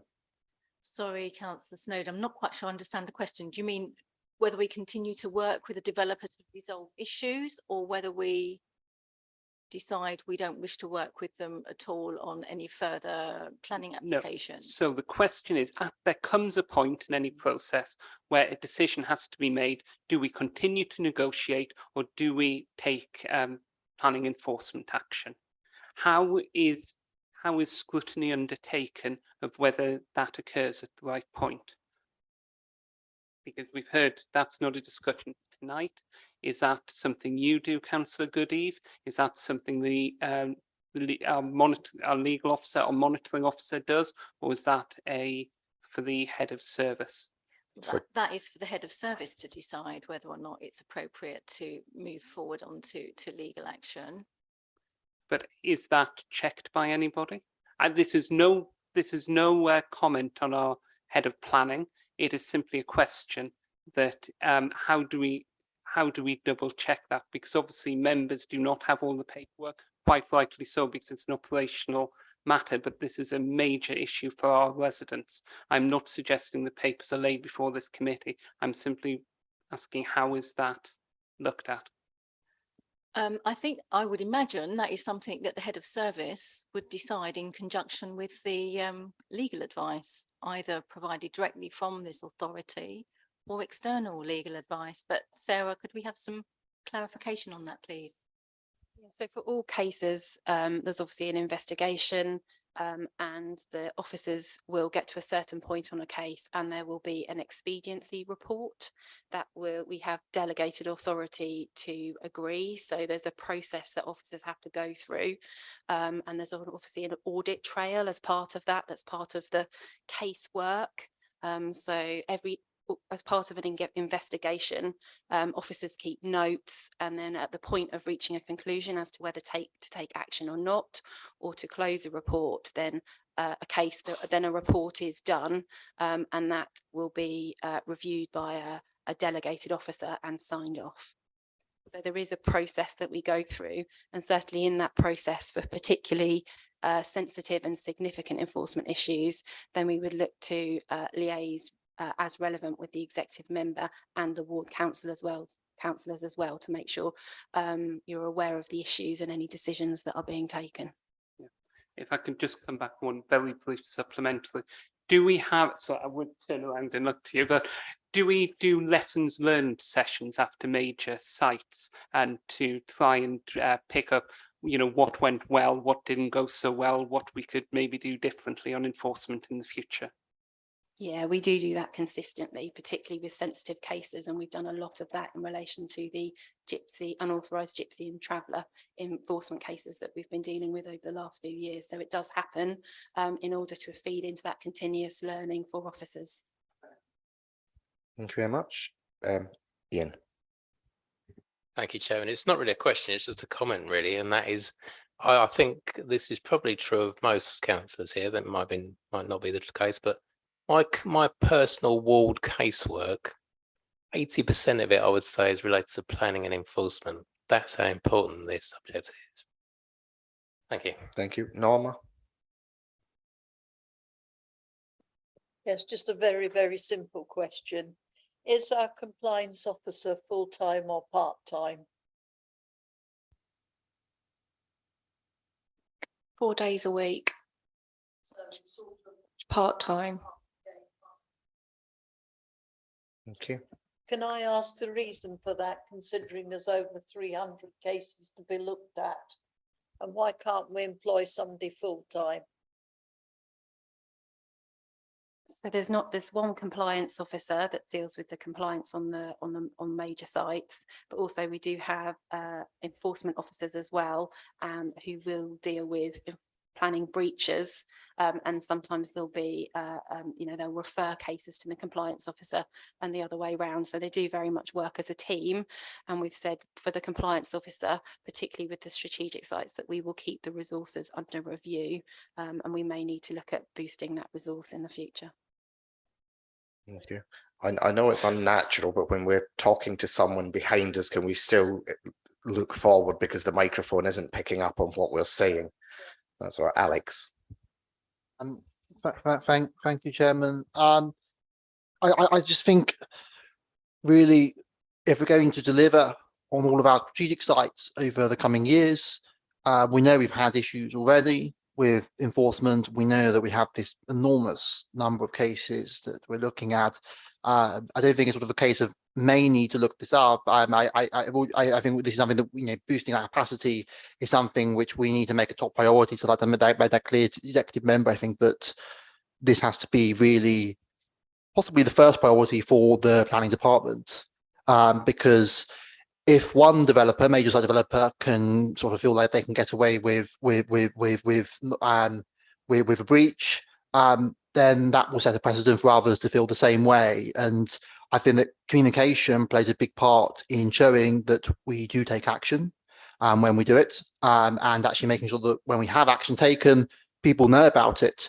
I think, wasn't it Foucault, isn't it Discipline and Punish, the first chapter, where the first opening page of the book, where he talks through the example shown by someone being hung, drawn and quartered, and how he would incite fear into the rest of the population not to commit capital offence. Really, I'd want developers that grievously breach permissions to conditions to pay for it and to be seen by others to have paid for it, to deter them from doing so. I think that's essential. Thank you for that. I think officers will have taken that on board. I think communication is important, because I know certainly when I was dealing with enforcement in something in Thorley, the residents thought nothing was happening. Members knew that something was happening, but we couldn't tell them. But if there was just constant updates, it doesn't have to be much other than we're working on it, something. It just means that residents don't think that we've forgotten about it. Tim, see your hand up. Well, thank you, Chairman, for allowing me to address your meeting this evening. I've got quite a simple question, although it's built on rather complex issues that Councillor Snowden raised, and which I fully support. But in a nutshell, I'm interested in when and how is enforcement strategy reviewed, and by whom? Jan? It's being reviewed by the committee this evening. Tim, have you got a supplementary? Well, the supplementary is, I don't understand what has gone on this evening refers back to the stated policy rather than strategy of the officers that they take the decision. Okay, Sarah, do you want to? So tonight we're focusing on the enforcement plan that was agreed in March last year, that came through overview and scrutiny committee, went through executive and council. And actually it was the discussion at overview and scrutiny committee last year that asked for a report to come back to the committee to see how the new enforcement plan was working after it had been implemented. And so if there are concerns that are raised tonight following it being in place over a year, then looking at the recommendation, that's to, for the committee to provide any observations on the enforcement plan and how things are working to the executive councillor, and then that can be taken away and considered and reviewed and worked into kind of the next review of the enforcement plan. And it may be for members to consider when the next review should take place. I do just want to point out that there will be a sort of a council review of enforcement policy coming up. And it may be that the planning enforcement policy is picked up in relation to that, along with other areas of enforcement the council takes as well. So it doesn't mean to say that it's static, but at the moment we're working to the plan that was agreed in March 2021. But if there are concerns, and obviously we've listened to a lot tonight, and we can take on board particularly the points about communication and keeping residents on board, then we can take that away and look at any further improvements that can be made. Right, thank you very much. Ian. Yeah, thank you, Sarah. I think there are concerns, and they've been voiced quite adequately tonight. So, and following on from my question is, can we have some more resources in enforcement, please? Well, I think that's directed to Jan. I think Alistair did ask you, were you satisfied with the resources that you've got? But I don't know if we got an answer to that one. So are you satisfied, and do you think you could do more with more? I think that after this evening, I think that's something I need to go away and speak with Sarah. We do already have some time booked in the Chief Executive's calendar for Thursday, and we can broach the subject with him then. Okay, happy with that. David, did you? No. Alex, can we make it quick, because it is getting late and we've got another meaty topic to come. In terms of this review of enforcement policy, I mean, really, I think in response to the concerns raised tonight, I think we'd like that to happen now. Not today, obviously, but definitely in the coming weeks, if the officers and the executive member can sit down and work out how to respond to the concerns tonight, especially regarding communication, I think that'd be very welcome. Thank you. I think the officers and executive member will take that on board. I can't see any other questions, in which case can I take members to page 94. The recommendation is that overview and scrutiny considers the content of the report and provides any observations to the executive member for planning and growth. I think we've done that. Can I, David? Sorry, Mr. Chairman, can I just ask that it is explicitly reported back, rather than just as general comments, this committee's concern over communications with residents about enforcement actions, and the question, I think you put it very well, Mr. Chairman, to Councillor Goodeve, could she do more with more in terms of resourcing? Yeah, is everyone happy with those? Yeah. In which case, can I have a proposer for the recommendation? David Snowden, seconded Suzanne. A show of hands for those in agreement. That is unanimous. Thank you very much. Thank you, Sarah, and your team. If you wish to go, please do, or you can stay and talk rubbish, which is next. So, Graham, I believe, is this you, the future service design of waste recycling and street cleansing services? Yes, thank you, Chairman. Pleased to present the report this evening. This report seeks the authority to proceed with a competitive dialogue procurement for the waste and recycling collection and street cleansing contract due to expire in May 2025. The report is based on outcomes from the member-led joint working group between East Harts Council and North Harts Council, and identifies key service changes affecting the contract specification, drafting, and the report covers details of both East Harts Council and North Harts Council changes in order to fully identify the impacts across the shared service. The key drivers for the services changes are set in the context of the pending National Resources and Waste Strategy and the financial challenges authorities are facing, which is exacerbated by inflammatory pressures. It is anticipated that the proposed changes will secure a more financially and environmentally sustainable service, as well as making our joint contract attractive to the market.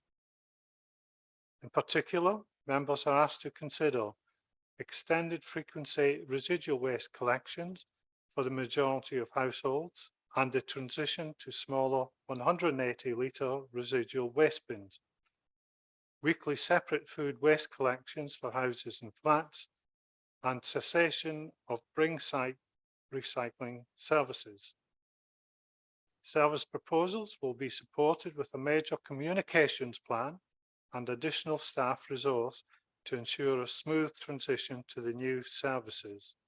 There's one recommendation on page 107, Chairman, and that is to receive, consider and provide feedback to the executive on proposals outlined in this report. Thank you very much. Now we have got quite a few pre-submitted questions. I would remind members that it is 10 to 9, so if we can keep questions short and hopefully keep answers short as well. But the first question is from Suzanne.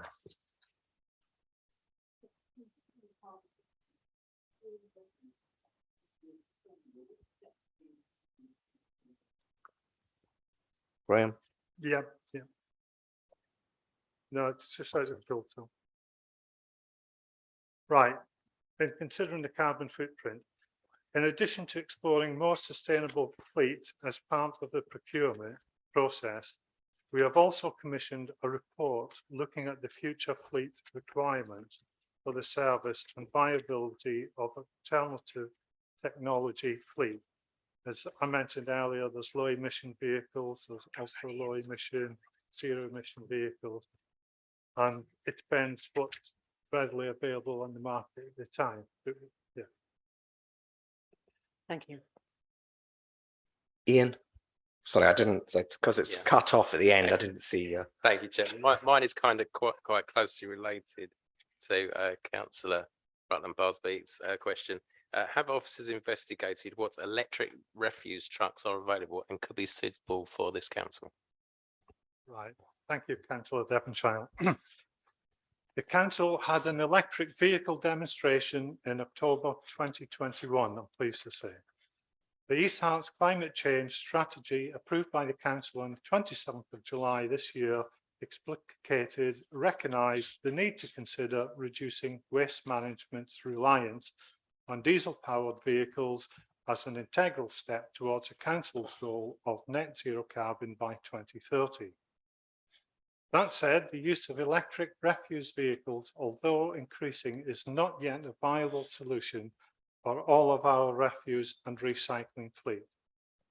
We will be discussing as part of our pre-engagement work what suitable options we may be able to consider as part of the new contract. However, there are wider considerations for an electric fleet, as well as their operational suitability. These include both cost, they are about twice as expensive, and our ability to charge vehicles both at the depot and within a district as large as East Hearts. This is not currently possible at the Buntingford depot, but will be explored as part of the wider piece of work looking at zero or ultra low emission fleet. Yeah, you happy with that, Ian?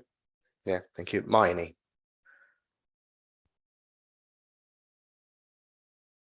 Can you switch your microphone on so we can hear you? Thank you, Chairman. In terms of the new contract, 8 years appears to be a long time. The original contract is 7 years.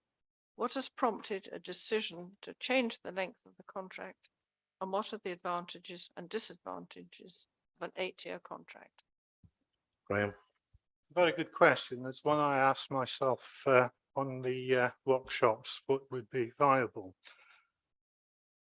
A 7-year contract length was historically based on the average life of vehicles.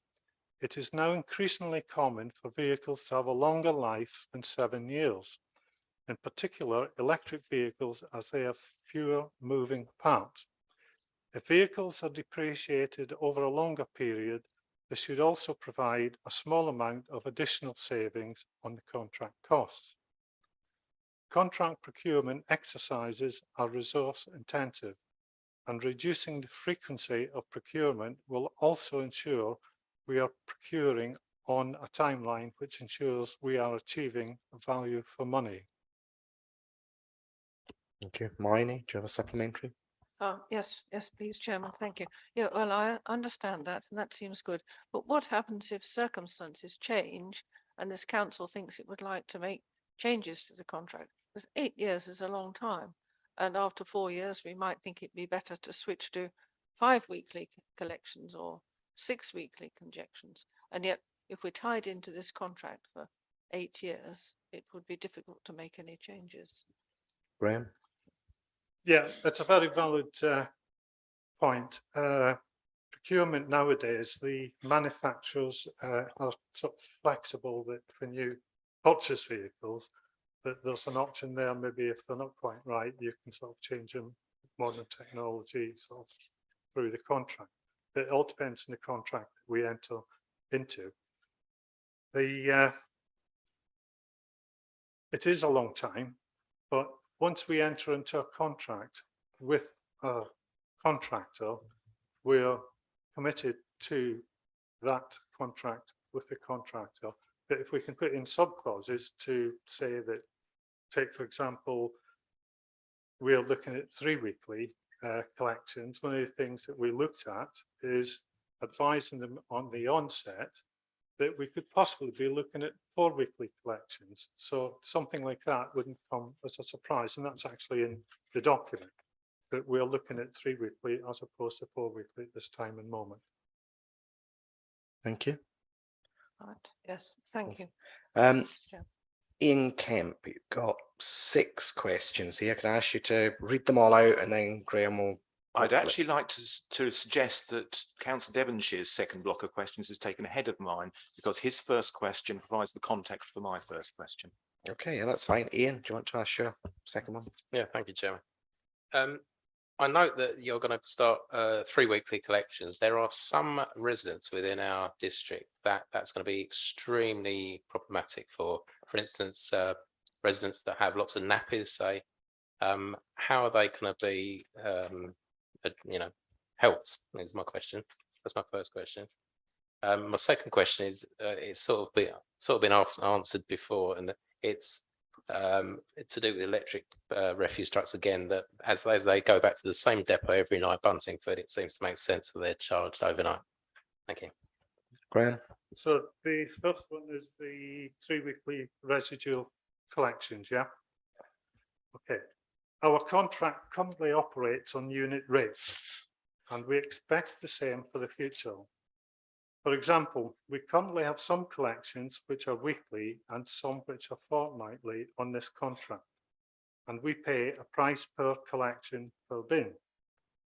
This gives us the flexibility to ensure that the right level of service is provided. For clarity, the core service is proposed to be 3 weekly, with the exception of some residents receiving a different service depending on circumstances. This aligns with our current principles. We will be reviewing all of our policies with the exception of bringing forward a report in the spring, outlining how our policies will support and manage properties not receiving the extended frequency collections. Ian? Who decides who gets this extra collection? As in, you said that most people get a 3 weekly collection, but some residents may get yeah, another collection. there's flats. So there's 3 week, there's 2 weekly and 1 weekly currently. Yeah. Okay. So that doesn't help people, like I say, people who have, for instance, a lot of nappies. How are they going to be helped? Ah, right. Yes, yes, yes. There is in there in the depth of the document that people with additional nappies and exceptional circumstances mitigation, they will be looked at favourably. Thank you. Ian Kemp, do you want to go for your 6? Okay, my 6. I mildly apologise to members for this, but on the other hand, this is a central strategy, which of course is very visible to all of our residents. So the first question was about the 3 weekly collections. The paper seems to suggest that some people would be given 2 weekly collections instead of 3 weekly to meet these needs. But 3 into 2 doesn't go. You can imagine then you've got a separate lorry circulating around just for a handful of people with 2 weekly collections. So how's that going to work, and what are the cost implications? So that's question 1. Question 2, can an update be provided in relation to using communal recycling bins for flats which have smaller openings to prevent contamination and potentially extending their use? This has been a problem in the past, but I know that these were trialled apparently successfully in a particular block. 3, 4 and 5 are all to do with food waste. Firstly, when these are introduced in 2025, it will be 10 years since the 5-litre food caddies were distributed. So can this be done again to residents? How will food waste be managed in flats? And how can recycling be enhanced in flats?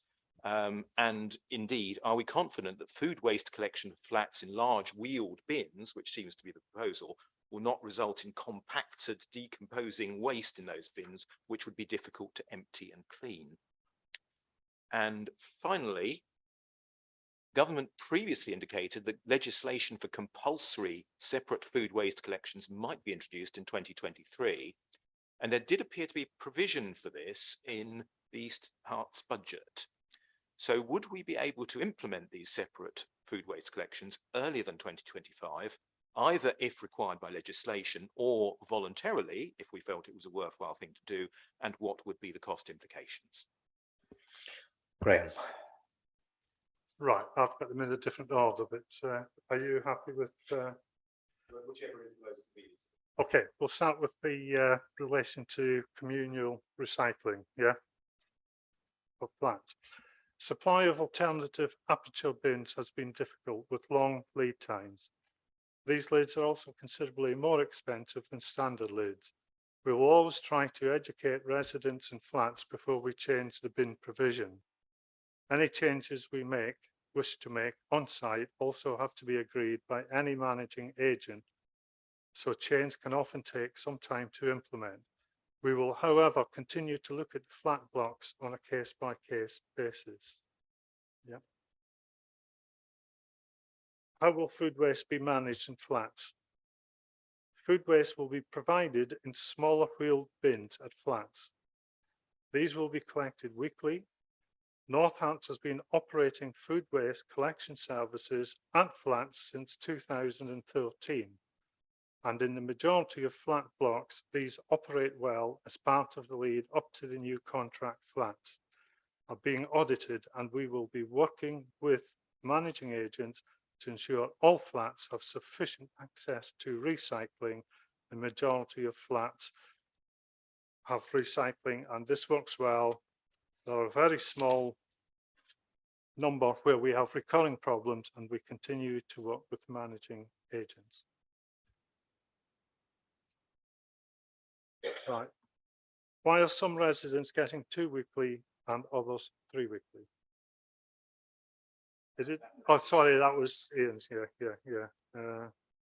In relation to food waste collections, when these were introduced in 2025, yeah.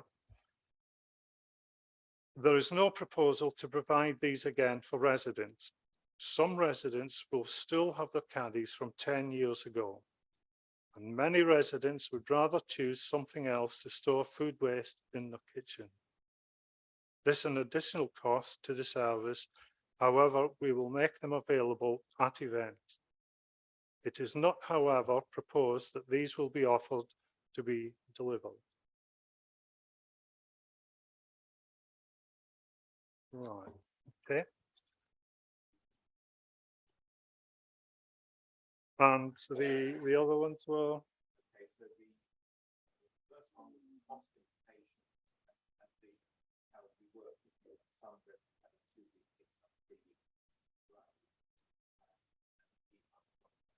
Sorry, Ian, could you put your microphone on so as people can hear you? Sorry, yes. The first one was about the cost implications of when people are having 2 weekly and 3 weekly collections in the same road, and how would that be worked? The other one was question 6, which was about possibility of implementing earlier than 2025, and the cost implications for food waste collections. Right, okay.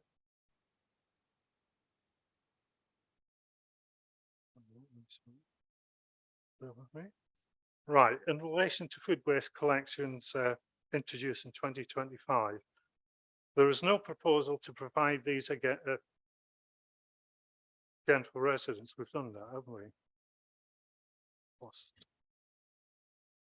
Bear with me.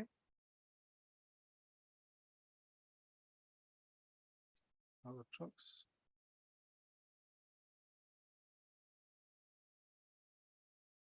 Right, there are concerns that recycling areas, Smith and Flats are not very, so that's not that one. I'm sorry. Missed it. Oh, that's not that. No.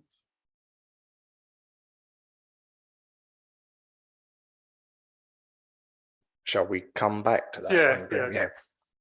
Ian, do you have any supplementaries from what you've heard? One supplementary, which is about the caddies, which is, okay, so you're not proposing to deliver them automatically. Can residents request them when the food wastes? Because I certainly can't lay my hands now on my food caddy from 2015. Yeah, you can request them if required. Yeah. Sorry, you can request. Okay. Yeah, but it won't be issued. Can I just add that? I mean, I think what you answered, Ian, you said that people could store their food waste in their kitchen in any way they want. It would have to be in something sealed, because I can imagine if you've got bits of fruit or something that you in the summer, you're certainly going to get an infestation of fruit flies, let alone blue bottles and other flies. So I don't really see that that's going to work, storing it in the kitchen, unless it's in a sealed container. And I have to say the little green things from memory weren't actually that good. I don't think they were sort of sealed very well, but sorry, do we still have a stock of those, or do we need to procure other ones? Because I can certainly say that there are ones, for example, in Peterborough, which work extremely well and are highly effective. Yeah, for kitchen use. Chloe Hipwood, Service Manager for Waste. So just to clarify, I think what is intended in the wording of that response is that, you know, residents, you know, liked their kitchens to look in a particular way. I know, for example, my mum has her food waste stored in a very nice ceramic food waste caddy that she procured elsewhere. I myself choose to put mine in a Chinese tub. You know, I think everyone has their own preferences, and certainly we have found that a lot of residents choose to, you know, dispose of their food waste almost immediately into the 23-litre caddy, which is proposed to be kept outside. And so that's why we're not intending to deliver them sort of whole scale to residents. The delivery cost essentially for these caddies is prohibitive, you know, so the cost to the council of delivering a caddy as well as buying it, you know, residents can pick them up very cheaply now at places like, you know, Home Bargains, Dunelm, that kind of thing. So that's why we're not proposing to deliver them. However, as Councillor McAndrew has said, you know, when we're doing events at eco fairs and the like, we will provide them, and we have a small stock which we take to those events already. thank you. If we move on to the next one, we've done Ian. So Suzanne, you had another question.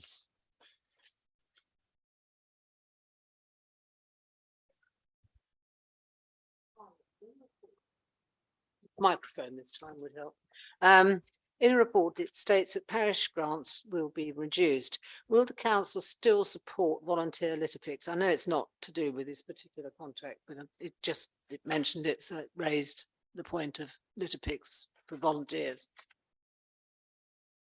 I think you had another one as well, didn't you? Yes, I did. Now we've had Brexit, presumably we won't have to procure by sending it all over Europe for responses, which is what happened before. Graham? Okay. The only change, minor change to the Public Contract Regulation 2015 brought in by Brexit removes all references to the EU. And so, for example, the financial thresholds are no longer calculated in euros. They have also removed the requirement to publish OJEU, that is the official journal of the European Union. Instead, contracting authorities publish procurement notices on the government's new platform, Find a Tender. This platform is similar to the OJEU, as the advert still takes the same layout.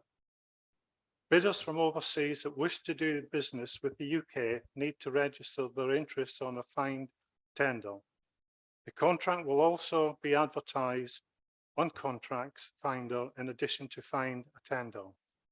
Our e-tendering system in Tend automatically publishes the opportunity to find a tender and contract finder. Complicated. I'm sure Chloe would be more than willing to Could I have a bit of clarification? And will the parish grants be reduced? In terms of the procurement, I mean, it's obviously in our interest to attract the big players, but essentially the setup is broadly very similar to what it was before, and as Graham has explained, it's about how it's published, but all of the big players will know exactly where to find our procurement, so we will attract those that are interested and those that we want to attract for this contract. Thank you. right. Okay, the parish grant. The council will still be supporting organised litter picking by community groups and will be contributing with the Adopt an Area scheme for individuals who wish to litter pick in the district. Thank you. Thank you. Mary.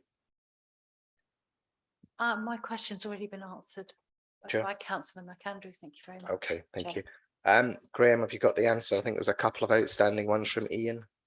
I think one was the government previously indicating about the legislation. Right, yeah. Introducing additional services mid-contract will be expensive. It is already expected that the provision within the medium-term financial plan for 2025 will not be sufficient, given the increases we are seeing in inflammatory costs. It is also advantageous to introduce a food waste collection service alongside the extended frequency residual waste changes. This will ensure a higher rate of participation in food waste collections as residents get used to recycling more of the waste in favour of using the residual waste bin. Ian, does that answer your question? Yes, that answers that one, and that just left the one about the cost implications of different frequencies of collection. Oh yeah, the 2 weekly and the 3 weekly, yeah. Did we get the answer as to how it would work? Because I remember you saying that no. So it's how I don't know if an officer is able to help this, yeah. Yeah. Right. It is the 2 weekly and 3 weekly. It is proposed to review the provision at all flats. However, flats, sorry, it's the wrong one. I think Chloe has got the Councillor answer. Andrew, I can answer if that helps. So all of our refuse vehicles and recycling vehicles operate within cab systems, and because we will be operating flats collections on, broadly speaking, a fortnightly collection, we know that there are a number of flats out there that would not cope with a change to 3 weekly, and actually they already have a smaller capacity than, say, an equivalent 2-bedroom house. You know, a 2-bedroom flat already has a reduced capacity. So the in-cab system will route vehicles, and we aren't expecting significant difficulties in routing vehicles for, say, a property that might need an additional collection or fortnightly collections as a result of having, say, a large quantity of adult nappies. In terms of costs, we pay on a per collection per bin basis. So there is a slight increase in cost for providing fortnightly for those residents that need it. But clearly, you know, where there's a large amount of something like incontinence waste, it's appropriate for us to consider bespoke services. Okay, thank you very much. That's fine. And I'd just like to say a big thank you to the officers for the very comprehensive report on this, which has very much helped us to scrutinise this important service, and indeed to the officers for all the other comprehensive reports we've had this evening. Thank you. Alistair. Thank you, Mr. Chairman. A very simple question, and might sound a bit counterintuitive, but how confident are we that reducing the size of the bins for residents will not lead to reduced levels of recycling? Reducing the residual from 240 down to 180 will encourage residents to recycle more. And other authorities that's introduced this have seen 13% increase. But you can't really benchmark because they all do different things at different times, introduce collection of food waste, etc. Are there any other questions? Alex, and then I'll come to you, Mark. Thank you, Mr. Chairman. Just very briefly for me on this. I know we have budgetary pressures.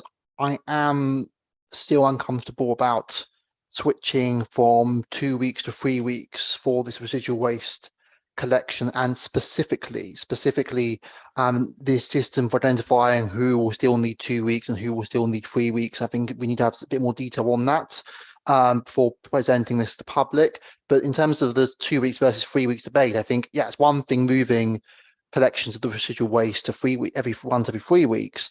It's something else to move it to the frequency to once every 3 weeks, and also reduce the size of the bins. I'm not sold. Maybe I'm wrong, but I'm not sold, and I'm sure many of my residents, if I know some of my residents, think the same way. So yeah, I think we may need to look at this and just have a sort of set of options prepared on this in terms of frequency, but also in terms of the bin size. May increase recycling, may also upset residents, and I'm not keen to do that. Thank you. I think officers and the executive member will take on board your concerns. Mark, and then Norma. Thank you for the opportunity to ask a question. The report mentions there is significant financial uncertainty in relation to the establishment of a new waste contract. What steps will be taken to ensure that contract costs are not set artificially high due to a spike in inflation and also providers' fears over operational risks? Graham? It will, excuse me, it will go out to the market, and there'll be a number of contractors or companies that will put in a tender. And through that actual process, we will get an understanding of what they see is current in the market. So it just won't be one company that will be putting in a bid. There'll be multiple companies actually doing that. And obviously at the time, fuel, we can't do anything about that. But we'll all be asked to see what innovations, type of vehicles, collection, start times, etc., and how they can actually keep the costs down rather than sort of increase costs. Thank you. Mark, does that answer your question? Yeah, thank you. That's fine. Thanks very much. Yeah, Norma. Thank you, Chairman. I was just wondering whose responsibility it is. I thought it was ours to clear the weeds from outside shops, on curbs and on pavements, because some of the streets, and I'm sure it's the same in Ware and Hertford, look like something out of the Wild West. Thank you. Graham? The street cleansing will be included in the new contract, and it should be monitored on a weekly basis. But Cloyd, do you want to? Yes, if I could just come in on that one.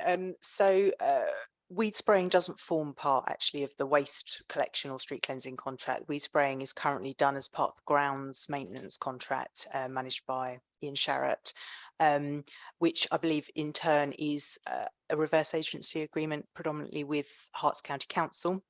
So it's actually a Herts County function which East Herts Council perform on their behalf. Okay, happy with that, Norma? No, I'm not. It seems as if everybody's passing the buck to each other while more and more weeds are growing in our town centres. And some of them look as if they haven't been cleared for about 2 years. It may be private land, I'm guessing, but if there's specifics, if you can tell officers outside of this meeting, and I'm sure officers will investigate it and see what can be done. Are there any other questions on this? Can I just ask, is this going to be coming back to overview and scrutiny once we're further down the route? Because I think there's certainly been a lot of concerns and comments, and I do think we may need further scrutiny of the actual system once we're further down the route, Graham. Yeah, it goes to executive next. There is a sort of timetable there. I'm not quite sure the dates. Chloe.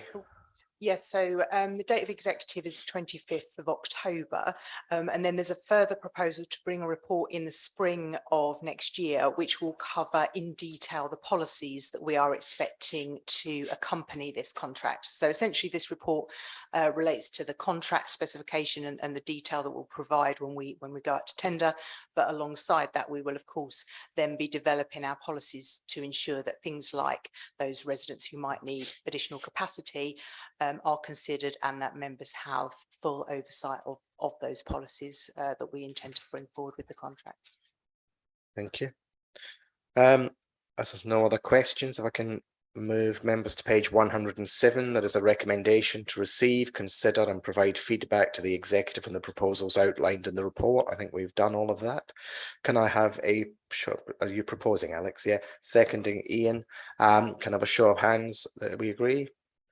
I think that's unanimous. Yes, thank you very much. And the final item is the item 11, overview and scrutiny draft work programme. There was one question, which I think Suzanne was yours. Yes, Chairman, thank you. I was just having heard various concerns from some members, whether we could have investigate ways which we could have more direct contact with the council beyond the current digital arrangement, given that the council closes its doors several days a week. I'd like that on the November, please. Yeah, I mean, that's fine. We have had a response from Councillor Cutting. If I ask Lorraine to forward that to all members, so that we can all see, because it is for the next agenda item, the next meeting. Lorraine, do you have anything to say about the future work programme? Yeah, just very quickly, Chairman. Members, as you already know, are encouraged to look at the draft work programme with an idea of filling out to for the civic year. And at the pre-discussion, members suggested at the next meeting that perhaps they could investigate what work could be done in relation to town, not just in town centres, but within rural areas which don't fall within the EDR parameters for projects, as an item for inclusion, and also what could be done to facilitate better links between towns. Those were two items that came out which could be placed on the work programme. And what was not available, or what we did not know when the agenda was published, that leadership team had put a couple of items on the forward plan which needed some consideration in relation to the surveillance technical policy and data protection policy, which will come before us in November. I just wanted to highlight those two issues. Thank you very much. I don't see any hands, so can I have a proposal for the work programme? Alex seconded. Suzanne, a show of hands for those in favour. Thank you very much. Item 12, urgent items. There are none, so I declare the meeting closed at 9:23. Thank you very much, everybody, for your attendance.